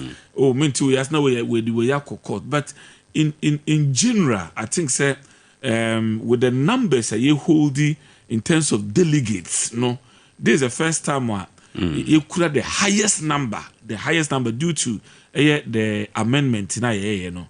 And I need you some woman say the real constituency there. And many has been said, right? Me assess me home. It wouldn't be fair, but from where you sit, because and people with the my idea, right? Despite few skirmishes and as a misunderstanding, but since you say human institution, and as an association, nipa ne woman dear, you expect to say you be sa and nemano. But overall, me think say me didn't say party for a satisfactory work and then internally gusua ya somudua here the energy be here to move the party on. Me feel say it's been experienced. So for am the make say BBI fine as party is concerned. There civil say BBI fine now or there but well starting is saying I didn't at this time in the life of MPP or Bono East region no wopɛ sɛ wobɛyɛ regional secretary. Me that say Owoahene. Yes, sir. In fact, I love me per intro no pa say Abia me name along the line because we share that. How who say from Alpha Brong and a half region. How I battle, you know, internally and externally. Say NDC for a battle. Remember a brief background of that's me. fine. Me krom pa ne tubodom. So ohwe me nchia me de me 50-50. Right. Me mama ye dagati ni and me papa eye bunu ni. Right. But me from all my formative stage, you know, me tina me papa side more than me mama side. Ne so ohwe me din kumbe so na. Enye owo dia. Okay. We are not for the dead. Me at a point me ni ya me kohwehwe mabusua no. Na me je me dagati din ankasa. Enti ama side no ye din bi a esombo ma me pa because all me say my brother was my wura and so he muda. Enti me feel say it's in order. Na me no when my educational life no me ko pie mu pa so me call the highest level no. Brekum College of Education. Right. Enti we train teacher. Train teacher. Me training me right from the diploma level and to the degree level. Right. And interesting and sana be my master's program me divert Ade Akye Abia. Now me work training college you know na. Empayfo be DMPP amanyoku ho enkomo kire me. We say na uko tertiary institution bi amu a. Ya na yewo Tescon. Ye kua share party nti. College of Education Brekum. Mene founder and first president of Betco. Okay. Now me kwati wie ye no. Ye be free ho so that time na in 2007-2008 MPP in power. Enti me be ye Tescon coordinator. Right. Ewo Brong and a Hafo. The regional chairman, the former regional minister, Honorable Adujan. Okay. The mammy Kwanya ma mo who me sheme ben or more at the regional level. And they say MPP form Bekai na at the 2008 Sena Uwo Sunya na be na a strong room war a quality elections be na e wo Abua Lodge. But Berlin kwan so. Right. Former MC in the hotel to one room no ya yama na ye strong room. Oba strictly out of bounds because what na ye confidential information in our me na me manager of the strong room in 2008 and unfortunately yen to me and win power. Right. Me ba you know that was the most difficult time na MPP no wom ka branti a ma wi me school me kai obi o akora wa wi school be hwesa bo obra politics ya na obeye me ba you know me be tiny. Right. Me contested as a constituency organizer. Right. But prior to that, within that period, you know, for the first time, my Professor Myokunfi, win power. What time I'm your Tescon coordinator, me transition by organizer. For the first time, I win it. Techiman seat. Beyond the 2012, ahead of that, I'll be kai. Me be and this for be program Methodist as well me quite be proud me council now the party you know dear you enjoy me and master be man say bo me ho ka de me kwa manone assign de me buy in fact at the point me after me treatment they been crack kan ya say nka oh I don't know Peter wo me penkra ta ma wo nyo ba bi ware na wo ba be German na so battle na me wo mu no manwie right and at least 2 missiles no be bomb man. Let me come back to complete it. Me woman adwuma na 2016 right 2017 they be win aba by the grace of God MPP anyime ama right embe me chief executive me survey one term. Okay. From them you could have additional opportunities. Well, India African Trade Commission, and I'm executive director, and I'm responsible for West and Central Africa, and your headquarters were Bangalore, India, and I'm here reporting, Edico. So, me fise with this background, you know, meaning you were any entity, you were any association, be a bonabaso. They kind of say what the sika wura wumu asiesie you kind of the friend human resource investment na look, all over my life, I can't say, I made me want to investing in me, pa, and the new Patriotic Party, and I hear the MPP Amanu Kuno. Based on that, Entina Mimi say, at this difficult moment in our life, say party, ya kokon, na ya brie, from na ya buffy, na ya be reorganization, see ya per individual as a party, na invest you mu, no bet me a year juma. If you say Peter said region mama ni kanya, metosum and untine butaya, meti ejidemu in this difficult moment in say party ahodensi etie. Okay. Nkasa de awaka na de ne kwan so ha no na wo ba mu no sabio se ade bi wo ho na yeye na se chimato nyama ho a yempese yebesesa ade koro no entin mimisa se chimato ben na wahunu ewo currently MPP ho a enunte ehye wo se sanbra na fa hoden bi beshem na yentime nko ekon no me da say chimato no me ko bia de umbisa de me kan say ye wo de machemu mienu right the air for party members consumption party members consumption there party members no enim okay eno no say o ka say uyi no maako de apia ebe say ye besiesie ntomagu fin e de ahata abonten na de emphasis general public no nimu a eno ne ade a me gina so say maba wo studio ha say me to san krai na omo ne me aya adwen no mo say ampa Peter ba ye nwura Peter betumi aboa ama babia menua no mu jaisi ye no saa tumache kakra na eba ye no yetumi atoto na together yetumi atoto enema yie me dey kan pa ne say you speak to your data okay between 2016-2017 yeti ye ho as a region and that 2016-2017 yeti ye create a region ye be more or less ye prepare because na ade na omampani akufo do any campaign message kese say right so omoto abama ye na MPP ye ade be create a new region now within that period the if I say na a region enya official but na you say e be wire fire ma ya ba be the eastern part of Bron and a half and maybe be Bono East region 6 ye free a half at the call Bron and a half na ya 6 seats Kentampo South Techiman South Nkranza South Atebubu Amantin Pru Atebu Amantin Sompa FM. Atebu Amantin my was 4 sure at Nkranza North right and one other constituency okay there was 6 seats.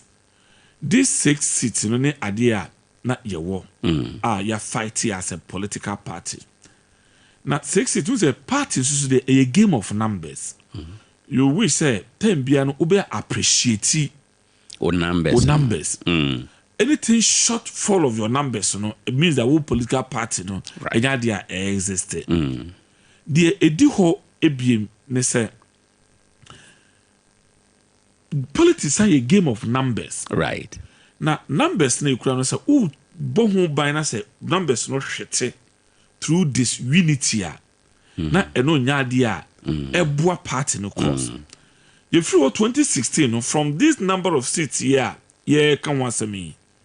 You should na maybe 2 seats in 2020.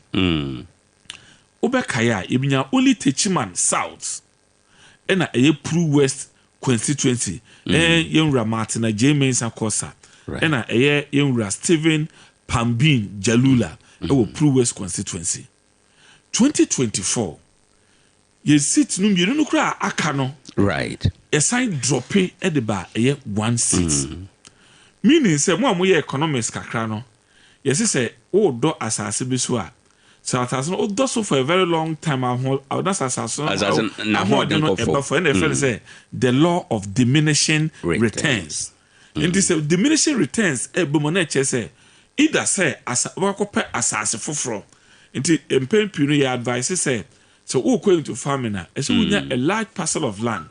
But we cultivation now.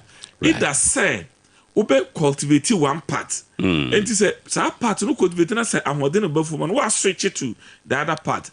By the time I realize no na baby we jai to one was being the nutrient.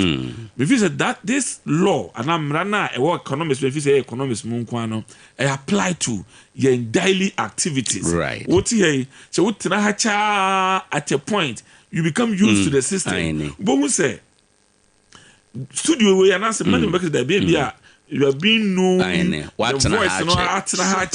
so it has to be through your experience. You never found why then akọ baby fufuro and now say one kasankasa we have so say no on be replace you to onko baby fufuro no akọ new or hwa adwuma no send new ideas any experience na ede echo.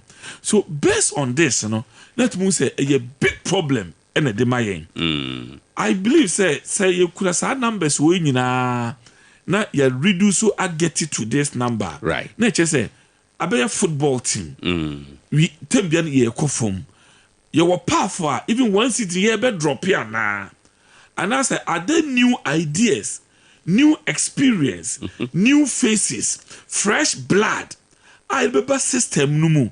Now there any problems here air cosuntia gradually ye lose we nyina no. From 6 seat to 2 seat to 1 seat.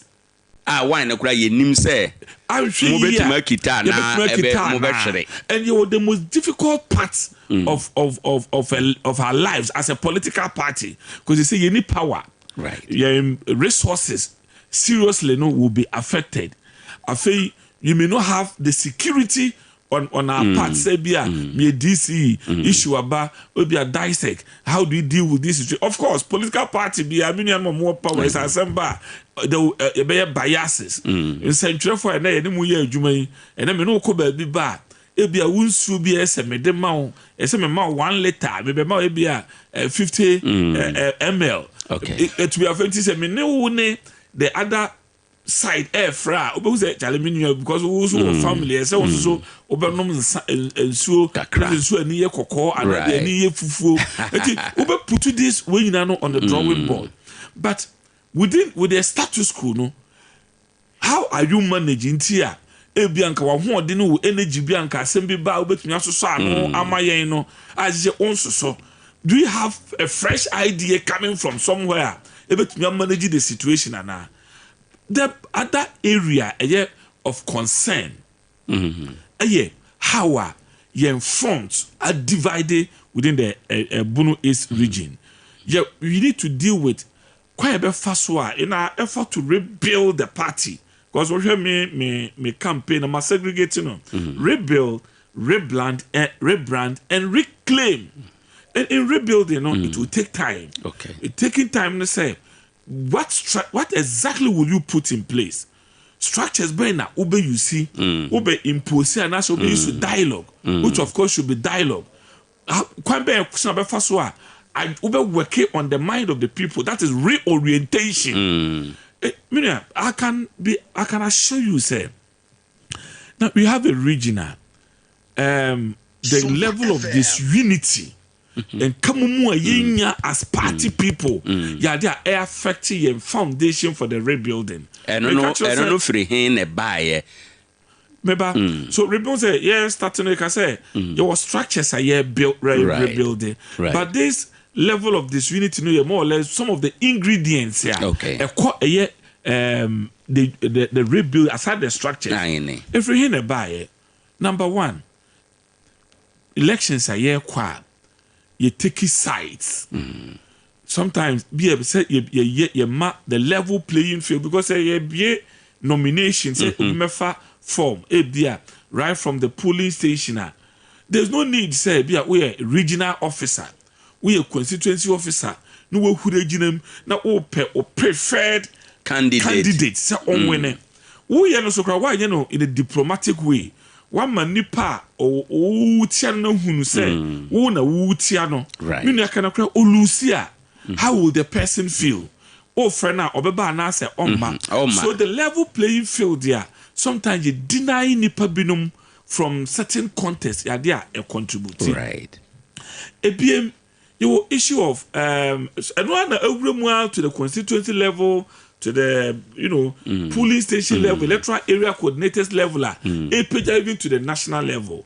But one other area another is of much concern. It do be a parliamentary primaries. Now it be like a regional officer, and now say a national officer. No, what take his side. At the end of the day, you pretend say you are working, but the end results await for you. Enti nimabia internally yemfangu akwaimu na yenyina no yen take it okay. Omomba yina no ye royals, omo ye adehye de ma party no yemie the level playing field. Yema omonko omo contest. Whoever win no yen building no yen capacitating no yen tie na chi. Internally, how do you organize, capacity building, right from the polling station, electoral area coordinators? Not yet they enhance your holding. This is animal way about it brings about disconnect. Right. Meaning, one other area I know so as a on security, a unity, how you portray your home to the public. Share, na are hopa say your father say obi hon ato. Ebia wahwere ne this year ene wo hwe yen setting as accounts ya obi a owo dom ene chese ampa oso wa chitafo e wo krom na your father say obi ato ne bibi ato anase o ye aware o ye abadin tuo ye afahye nka ye kwa yeso ye kono in a grand style because association the kwa obefa so be ma eho aye akono and be attract to say me so be me ho ko ball mo na say bia me manage mu ma re ho mu me hu say e don bi e ba menche but o me hu say chairman e kone de no na organizer e kone de organizer e kone de no women organizer e kone de then it creates an impression me say hey na mo kra mo so mo ye kokro osun kokro no na mo ba no in oneness no mo kra mo ba no this is the picture you are painting na me feel say this thing no say you work it from there right to the electoral area the pool the to the constituency level I say you lazy so the office of the secretary no may only a chief scribe they say record keeping no the office of the regional secretary no I say a bit more of a coordinator say they call the assembly level now maybe a coordinating director as a regional secretary will be working with the regional chairman regional organizational wing a constituting organizer youth organizer women organizer the Nasara organizer or the communication unit or the research unit how do you coordinate the activities the office no be the engine room of the party engine room a serious coordination we a regional say regional secretary mem ko ma me ho kwan tenase say me hwe organizer nkwana onko the grassroots nkwa na adwuma na if you mean your feedback in free no right from the inception of adwuma ye ba be no say every wing be of the party no representing an action plan. It be a quarterly action plan. So we be a part of the reforms. The reforms are the mawa or the beba. Fantastic. You be an action plan. Be a in a to make it simpler. You go Nasara organizer, women organizer, youth organizer, almost fall under the organizational wing headed by the regional organizer.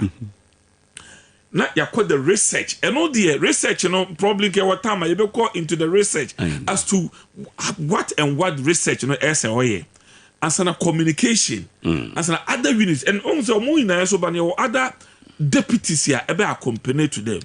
Yet me je sa activities now we are. Then who could be fast so ebe can see any. This wing only communication would we see any when the resource are monsabe den ebeka. We now will be under how in rebuilding the party, how things will be coordinated and structured to be achieving the right results.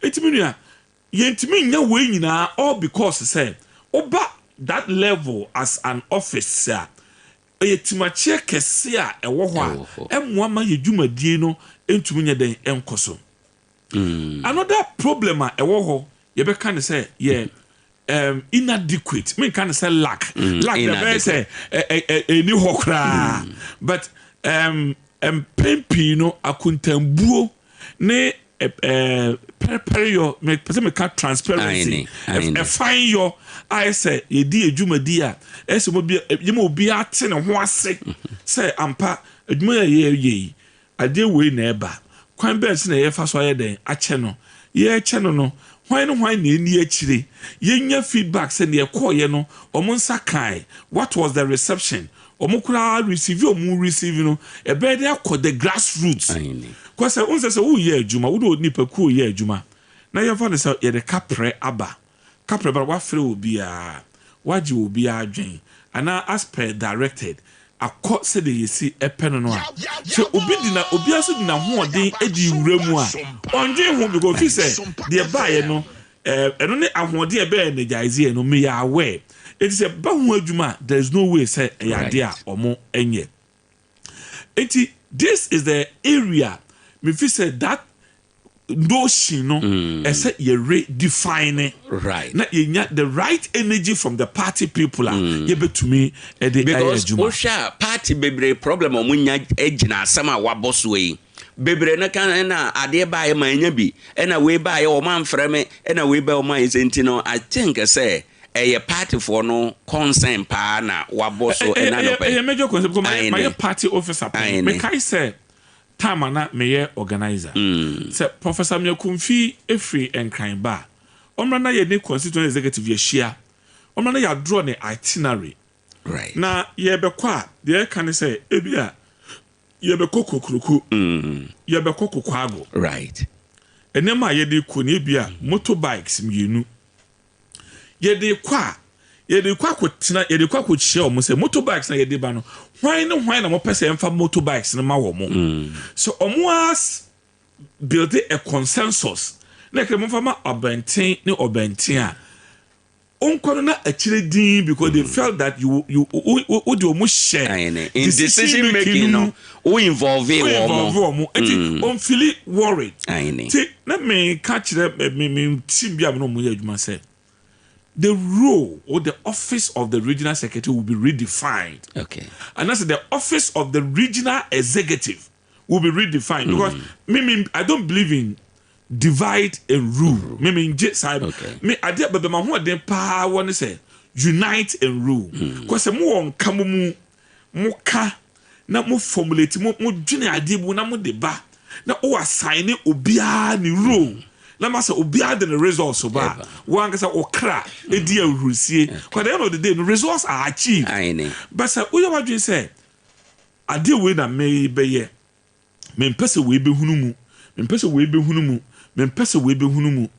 principle no okra you don't feel safe go feel say bibi boni bi koso enti we pese we be hunu we hu a wate na wonte so you feel very very very uncomfortable and well, some of the American people's style of leadership. Two major style of leadership. Ebi on because be a laissez-faire near the in the common or practical way. No, I believe in saying connecting the people, uniting them, not undertaking a common cause. Right. Than so because they be hiding away from. Sometimes you be na open now because the idea na ebe compromise party no secret and then a confidentiality and then you find a way to manage it. But idea more of resources. Idea be more of a capacity.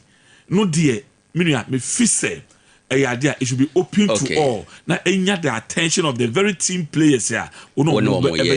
Inti beyond and apart from say obey open to all no.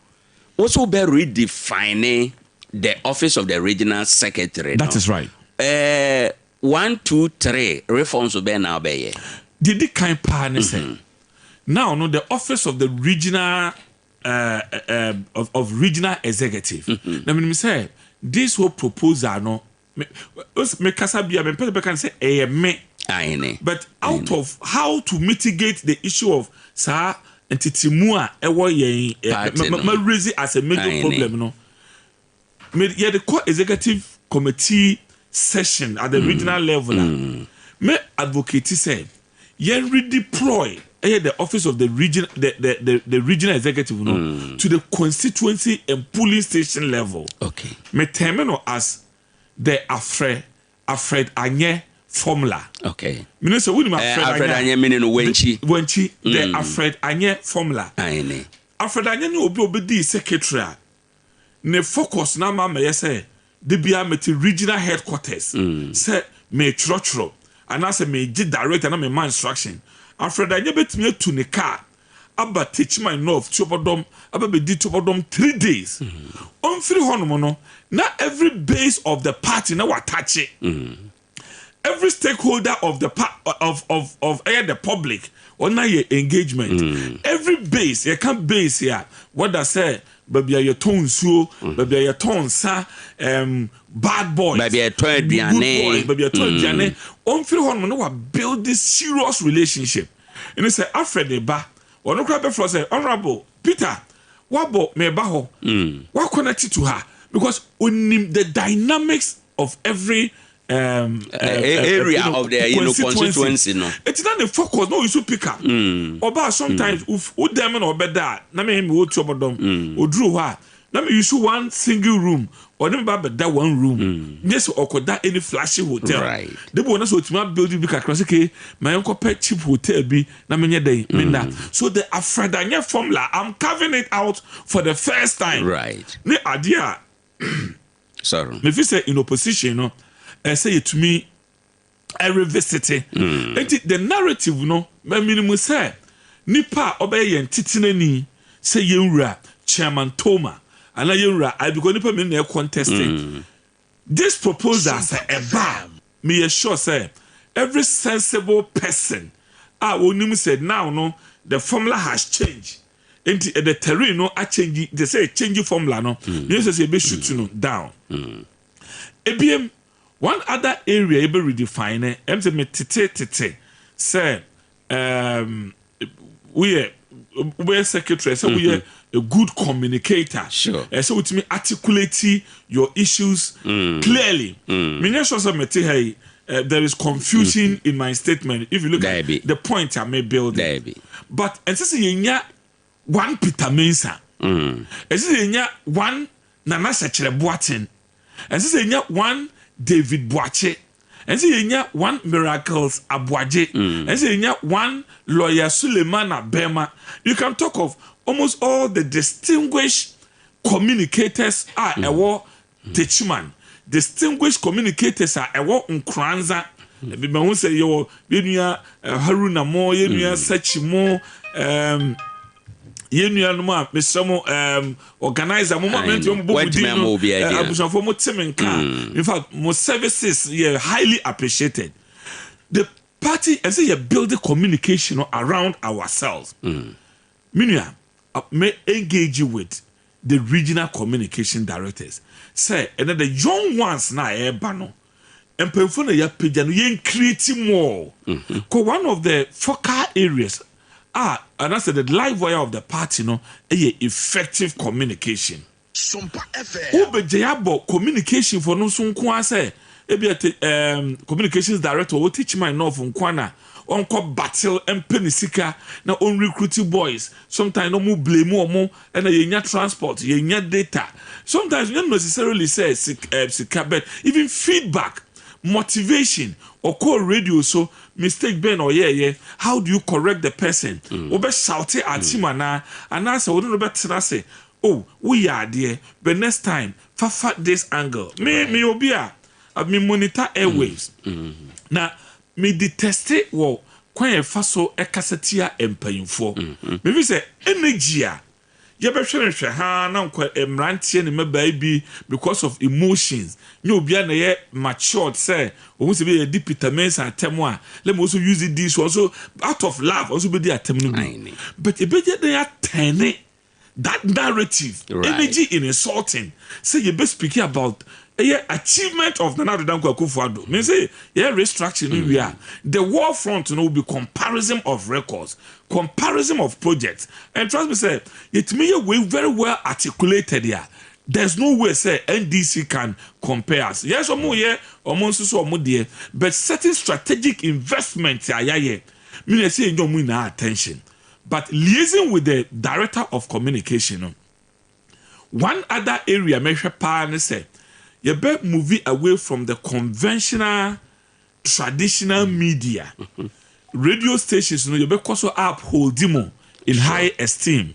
Print media, or more to say, it was special package with the council of elders, the council of patrons. With some more at Edu baby, they want to be more relaxed. How do we get access to certain strategic information and communication and assign them to certain role in other constituencies, especially at your regional level, your regional council of elders and patrons? You better capacitate or more connected to the constituency level. Right. Say, yeah, the member is a benefit BM. I say, but the language you can regional council of elders chama be communicating ama ni peer. Ewo your friend is saying prime. Atebubuno, with the 18-year-old boy could that communication and yadia be active. In an effort to be rebuilding and then rebranding, I say you build it more media, I mean social media platforms so be sympathetic to us. Because the system like woman bibia is schemed, bibia is strategy. I'm told say currently people feel say we are losing touch of the media, the general media, right. Because Ibrahim Mahama seems to be coordinating that part. Inti o monitor one so who's social media handle who could have 500,000, 1 million, no will recruit you. 1 million, no recruit. Imagine say or recruit 10 of people managing 500,000 followers here. Cumulatively, saying your right. Total number of voters saying, but a party for no my at least in every constituency, say to me 10 social media bloggers. Every constituency as part of the rebranding. The rebranding. Because what you communicate out there. The content here with the meaning should be conscious. As any part you be recruit more at the base, you know. How do we build their capacity? Sure. A bit more journalists. Some prefer some better live reporting. You know, be the I wish for on see journalism school down. But more crampo ministry shall say do baby mutimi rely on the reporter no. Manama more a more detailed information. And now be at one or I read home cry. Ukraine phone, the social media, or be Philippines or Srekakra, none of Atono. Me, mamma Bakumbi, or Hona, or Toria Debia. Say, why you are because a law student and as a lawyer. Because Merahe, Catafombi, I thought to say, a Chesaman Bay, and yes, say, na Peter Mounds, whom you say, Tia. So it means that it has become a very powerful area. Right. So as a regional executive, you know, the regional communication director, you will liaise, collaborate to see, sir, you bet me we now cut down. Right. One area you share a podcast. Thank it will be a woho. Your creators will be ultimate creative TV. You don't have a call for even a license. Sure. Young men, free school ba. They think that their voices must be heard. Onyana someone can't chill bia. But I the microphone seen no way two question man yonko a. What they have share intelligence ya or display.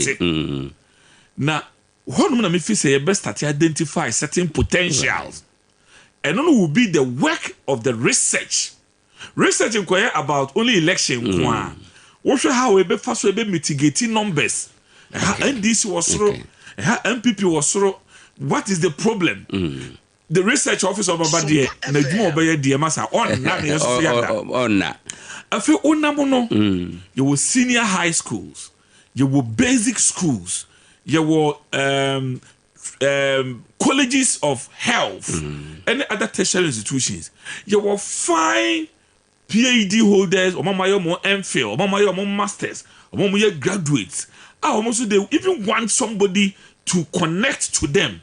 Say, oh, yes, so you bet me up one because Obia when the field there, onim the previous government now yeah, this time they buy no. Why not bet me articulating very well. So all these potentials will have to be identified. And in that identification, we will raise with the research office. Now, you identify, you build your data. And at a point, will be a about health. More data, struggle. Information say it should be around. Say a Peter Mason. You bet one site person. I'm a Joy News. Bet one site person. Abba Sompa. Bet one site person. Ako Peace FM. Articulate, as an expert. So you coordinate all these people, and then we can have a very solid and vibrant communication network. The next one is special duty. No. DNA woman is special. Special duty. Say the need no Edia Banese or Beshemu. Niema be a say na ibe connect the right energy. Right. Yeah. Muamoti hey. Ubisa brother Philippa. The media has been one of my weapon. Any one of my major strengths in say medna me de ton mensem. Right. Me DC so we GBC. Ghana Broadcasting Corporation. There was a documentary a Greek minister taught Tamane planting for food and jobs all over the country. Techiman of obedri ho when first one ya to ye niema. Omu documentary me na me mouthpiece for the documentary. Right. And now obobo all over the country. Na ya na nijis my won so mo boa na man for screenshot na omu de send me. Ni nyina ne say at the time na ye start no mema you be etisimu ehun say beyond the abino kano, how do you make it practicable about the local content now? The local content the mix you know na idea ababeboa. Special duty and no will be a team. I think that there will be an appointment company someone in charge of special duty. How to identify special people. Owoahene Acheampong with this voice here. Now you know build that kind of healthy relationship one. Meaning, day na ye 200 more ye frost say so service period ye sika sakra na my 30 minutes kra na won create a space and for my the security agencies in this country enya afei na ye say ye ni police for be ko ye ni soldier for ba be ko because they are there for all of us. How do we build very healthy and I say you build it ayonko gross ronko healthy relationship omo so energy enya hebia o obi kura ba wasere ahwe nanim obi abakura mpa na ebia wakoto no wato nsuo wato bia me ka se koye show off manipa no nya a sense of belongingness me ko nipa we ho a mitumi homi yi me ko nipa we ho a me mo agu me ko nipa so ene I have a lot of offices o manya big promotion within the security services. Omo ye to say be a workshop and omo call for capacity building. I'm reliably informed that they use Techiman of Peter Mensa Kumbeso as a case study how he manages people. See, where ye near man ye be go, but Emma ye say Peter Mensa Kumbeso only. Right. The team ye be building at the regional level. She ye movie unless you say about critical bia ba yen delegation of assignment or duty kwampono oba there should be a feedback so oba report mo yen nyina what I say a failure wo ko ye no ye mfa blame no ma because de bia wo ko a emienu either you achieve the right results and as you may not be able to achieve who achieve here e be ma a different heavier task one to me how do we come together and brainstorm and approach it differently? So these are some of the things so the other one meaning you lose sight of putting our numbers promoting the party through visibility. Right. As a party no visible. And now we now lamsamum omumunti you take you over the social media. You take you over social gatherings. You take you over about human relationship. Right. You take you over security services. And young men, also more sorry, by the grace of God, ye winning ye binim konya adwuma ye national security e binim to penetrate the Ghana Police Service as Ghanaians and omo ye eligible me feel say internally to say it to me liaise with the organizational wing of the party. Right. The Nasara, okay, let me put the organizational wing of the party. Yen reconstituting young men and women now. Be ready to augment. Right. And now be complementing the security system. When you go baby, na say be yen Dr. Mahmoud Bawumia neba. Yen na your party panyin bi eba. Your parliamentary candidate be ba.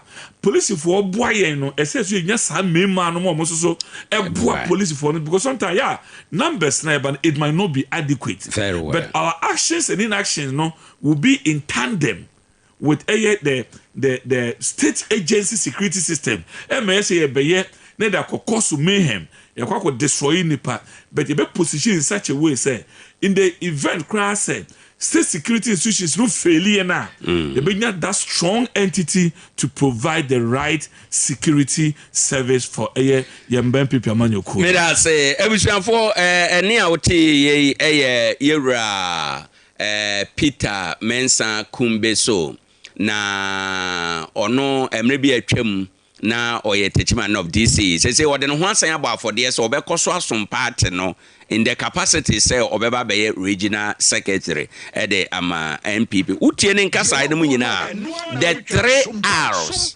ni nyina ewom rebuild rebrand and reclaim eno ho nkomo na yedie and nkomo a wo boy say unim we leadership kakra ubehunu say leadership nema suban no daddy won kasa o kasa nyina mu ntino yemo enkomo no kakra enso na afi mema afrefo ekwanmra mira enti sesiye ya wabobo wenum nyina wo beye ede abai obi be say mete ananka me ye delegate dia eden ka meka senka adwuma na si because adwuma wo ye pani a enye se wo ye pani ntina wo na waje bibia ba wo hwempo a reforms a wo propose nyina no ebi kura no ekotra wo office na ebe ye beneficial to the region no ama bibia aye kamanti no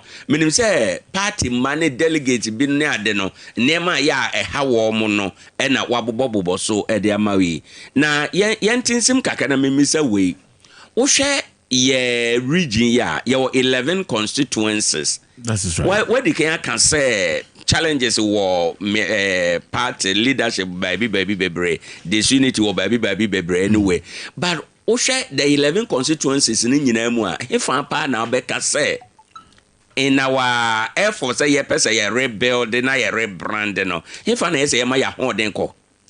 I say, man, who do baby, because a whole project, okay, working to reclaim the region because maybe Acheampong na ya ho dey say at par.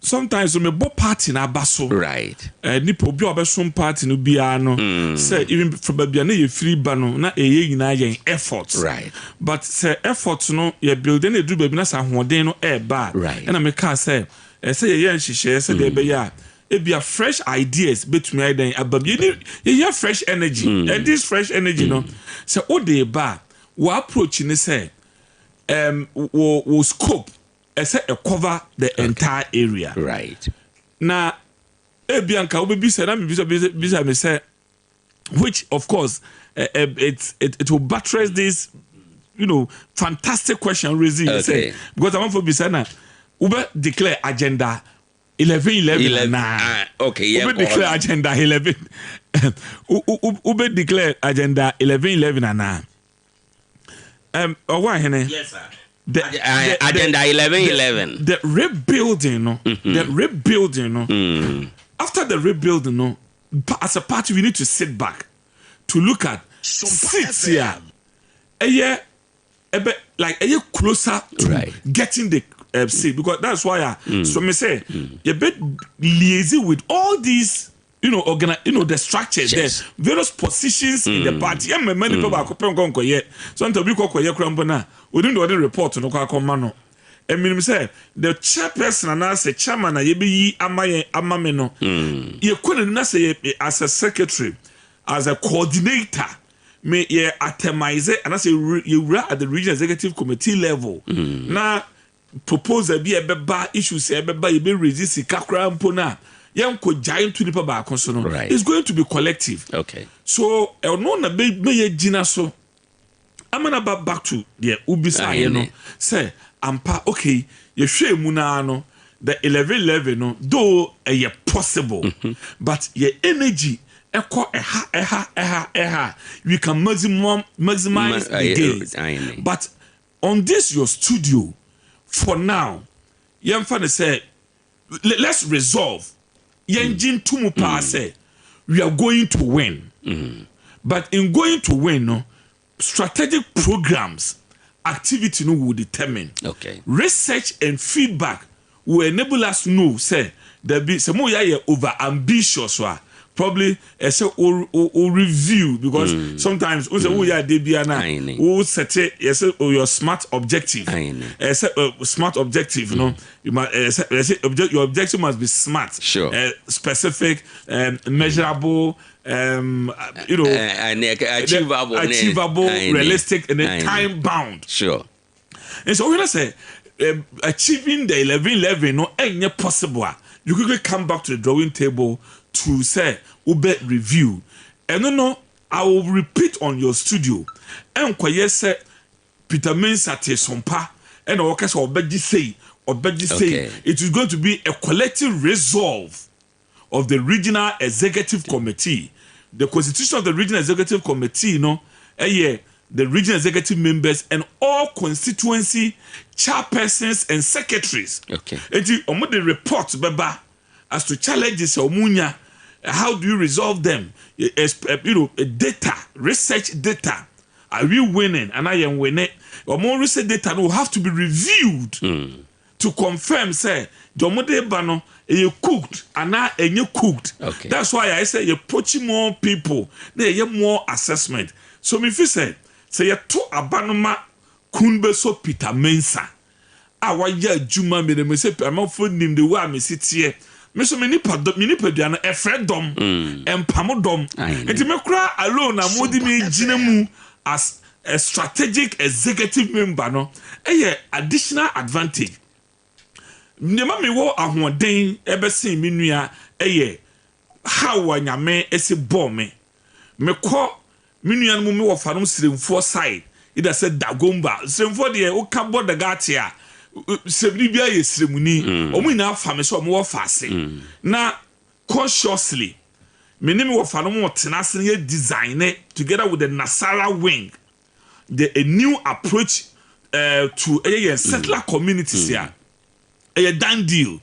Ye ba me papa no mo so ho abonofo nso so ho a na ye ka asem na asem so amamra ne amane a minim me propose me so ma adwen me fi se me ntomfom enya de ma no be popo anase metia emra bia enti the way I'm built, you know, so versatile, so diverse, say babia wouldn't be with a piano a idea survive. And the middle chap will talk around baby just to conclude on this part. If there's any other way, me no bia minia me chere me ho. Idea be me chiri bibia was asase so.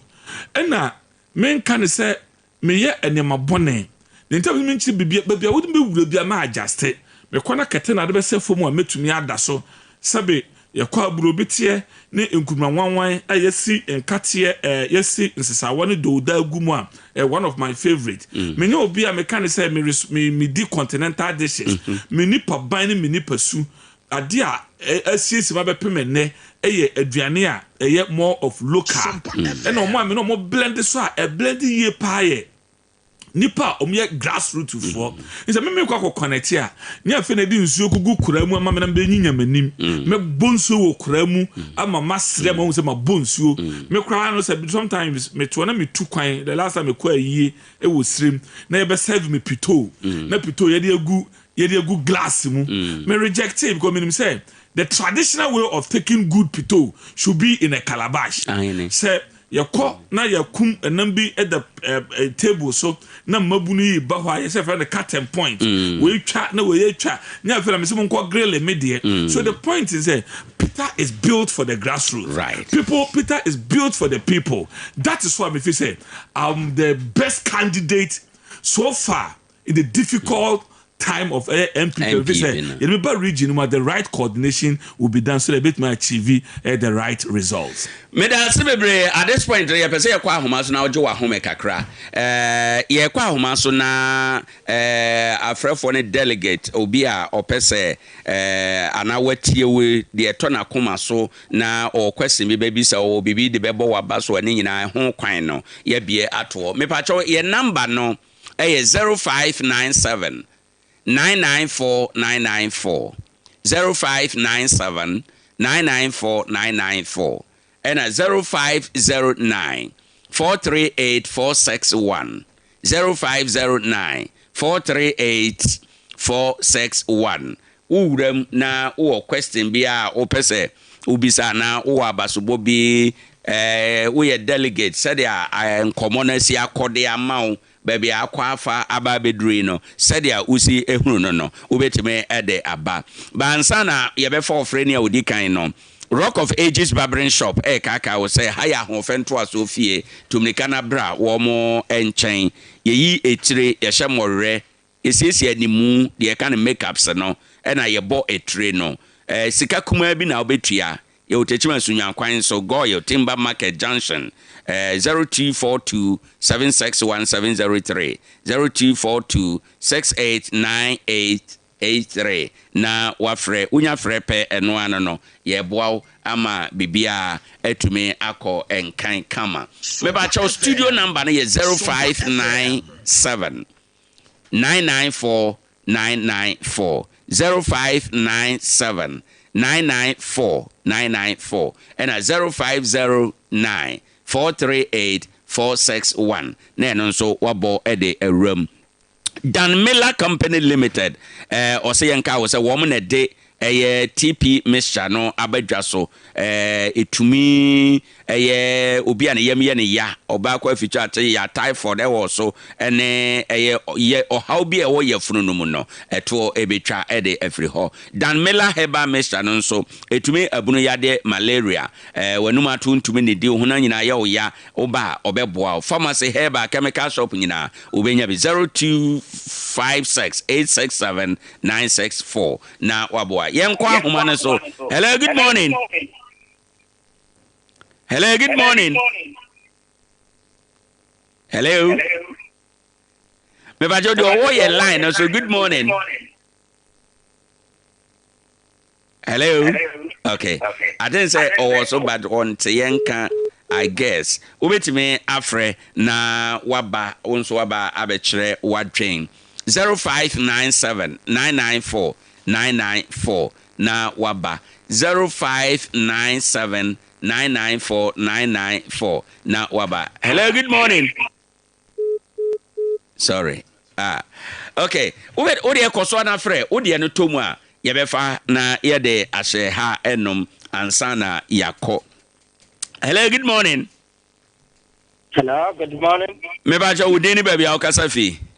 I from Mr. Bright because I'm free to bodom. Me da say my intio anope free to bodom wadaroma.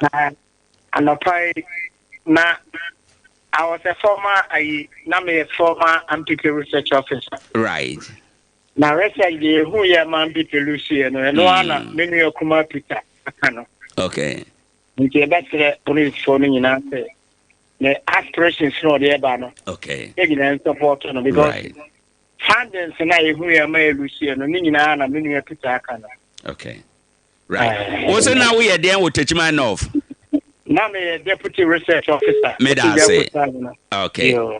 Right. Also no a deputy research officer with Techiman North. Na when you swade hunu ne wanamuntu no yen support na bibia enye kama. Hello, good morning.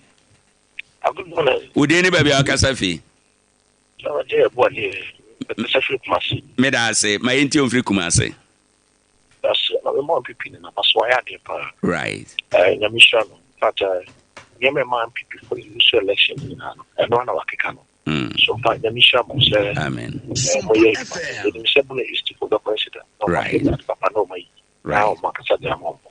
Say ya Dr. Mamudu maybe na power. But that's the mission. Yɛn nso yɛda ase bebree wo nso bɛtumi afrɛ na waba so ɔsɛ nneɛma a ɛma MPP lusu akonnwa no ana wabobɔ soɔ no enti no w'ani so ade hunu bɛtumi aboa Bono East ɛwɔ hɔ yɛda no ase. Hello, good morning. Okay, 0597 994 994 0597 994 994 o frɛ na waba bɛkyerɛ adwen nkɔmɔ wei no MPP kwanya wo ma bi ato honom sɛ wo mo a wo mo pɛ sɛ regional executives no ɛmɛfa nkrata na emu ba ko na ɛne di nkɔmɔ. Good morning. Sorry, ɔno so ntimi nyina ne nyina ho kwan ɛda so a ɛwɔ hɔ 0597 994 994. I think say a network problem ba wo de frɛ utimi tomu a yɛbɛfa wo de no na yɛde aka ho number no Sompa 0597994994. Good morning. Hello, good morning. Good morning. Me ba cha wudi ni baby o kasa fi. Che family dey so kasa fi Accra. Me da say my enti on free Accra mira. E di kan mo mo ba so na adwuma pa mo bo Yankopon hira wa ahene. Yeah. Adwuma na mo ba ma Ghana mine, Techiman mine. Ni ya sinina no fa konya we so na adawa se Yankopon hira. Amen. And then can say MPP for no omoniro mo na mo adwuma den. Right. Yeah. Dia bitima pon kama ya mi show pa adwuma pa mo. Right. It has a good morning. Hello. Hello, good morning. Me ba cha wudi ni baby o kasa fi. The party kasa fi club gate man na prince ni ye. Me da say prince my enti o. The party manya kwa yo dem panche mo dem so pa FM atifo nyina. Right. Na no ntia e party man toma. Party man toma bo isi for me selemo. Ati ane for yan pa ya duma de tia ba ikoto no mo nto aba ni boom e fa ma party man toma. Na party man toma you be a et ma bo hafo e na bo nyina bom no. Na we chama na o tuno ma yema no ma nyina ye kama o bo hafo ma e tell for president. Ye gidi say so be bo chama ya we ma tuno ma ti na ase bo isi no adi de nyina ma ti se ati ane for yan pa ya duma ale ti yan ko to ba ni boom for ma party man toma. We say ala mo to ma akose fufuo o ti wo organizer wa tin so bo yi. Me da ti pa wo yan fo yan duma. O betimi aba na nso abɛkyerɛ adwen. Good morning. Hello. Good morning. Hello. Good morning. Udeni baby o kasa fi. Pacho, yes me. This is very sunya. Right. Mami nti on free sunwan. Pacho da sunya gbo pa mo bo. Na the next thing I say MPP amani ko na mo yiro mo na mo mo adwuma de. Na nche next 4 years no. Ye shete. Ayeden ya ba onya ba. Kana ebitima tumpo. So the senior Yankopon hira ma so adwuma de a wo bo no. So na gusu bo adwuma de no ma Ghana ma ye Techiman ma na wi asini. Na be sure. Right. Yen so yeda ase bebre. Won so wadwen kyerɛ ubetime ede aba anopei na yetumi akɔye nim. Bɔmɔden anabra anopei na bɛkyerɛ wadwen ɛwɔ ha ɛno sɛ bɛyɛ a ebetumi aboa 0597994994 0597994994 okay okay network no ɛkɔ mate meda ase bebre honorable afrɛfo no afrɛ yɛsɛ wani so ade hunu no ka wakoma wada roma yɛkɔ delegate 8 o na di asɛm ɛna o ka kyerɛ delegate a wo san yɛ yɛtie for anopɛyi Owoahene deɛ me koto ɛde asrɛ yɛnuanom delegates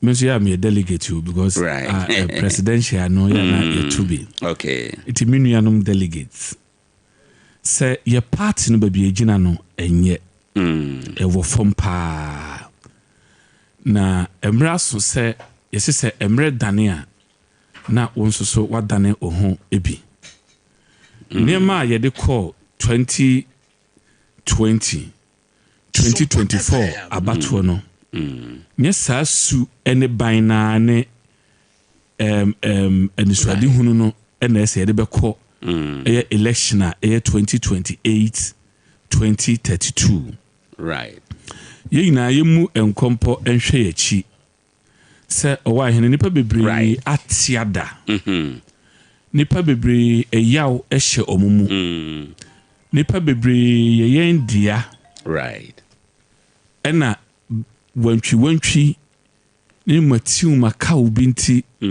omo ayese anye kra na ekuo no kro mo mpese ombeba ho bi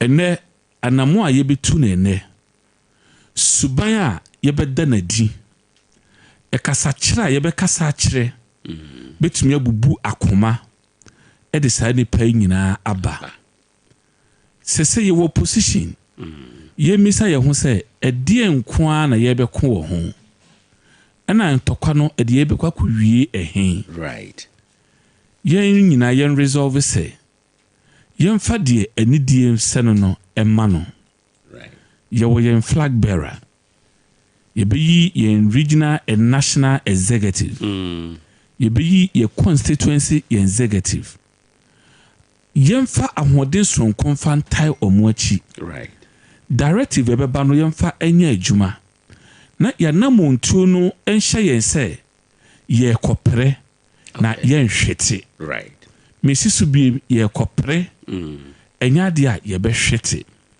na ye pre eboaboa no ye boaboa no a eno ne ade a ebetumi amaye enkunimidie wo political party no se o chirechire mu a ye say eye eku a ye botaye ne se ye betumi awone a political power ana se betumi adi ye betumi age party enkunimudie ne yenya tumi enti anamo bia ye beda na di na ede be hwete edomo no na chese onye political power but yona ye dey ba for ebrana na yemfa stepping kwa bontin yemfa nya domo na 2028 ema ye dia yo ene ya oti ye sabe ye say asempetia owura Peter Mensa Kumbeso ono ena yene bon komoye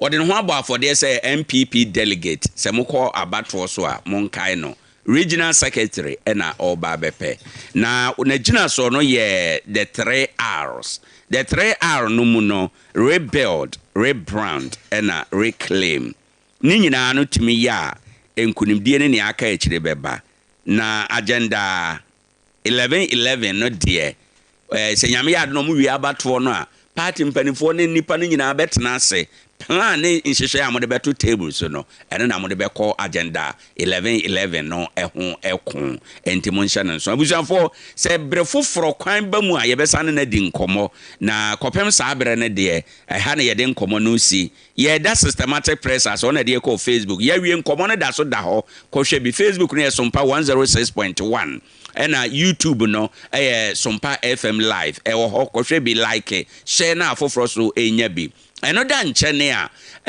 yebeda executive producer Nana Kwame Owusu for asem chododo adamfo Shaggy yeda na se pa yeda brother Philip station manager yeda na se ena afa yeda Abenata Jamfu anso ase ewo ha enom na ye koino na yeda Solid Foundation Educational Complex so ase 0547632834 fa ubako honom school papa abusuafo se wakohwe school mu ho kwada no modern mo teacher for modern mo a wanka so be dia dance se school yi ya dansoa abrofo bibidro no nso aba o good life herbal mixture baby eto bibidro bi akwa ubenya bi 0243561297 adrui eboaw anti aging unya bi ebeboa papa pebi nyame ya adoma yebekwa adesua efiada ene memeneda Word for Christ Theological College wo na de ye ko sa adesua no frɛ wo mo 0246979428 ene wo mo ni nkomo abusuafo adwuma na si oframe Owoahene Acheampong nyame ya adoma ochena yebesan aba na yaba abesom meka ne sa de a yakra mo enitie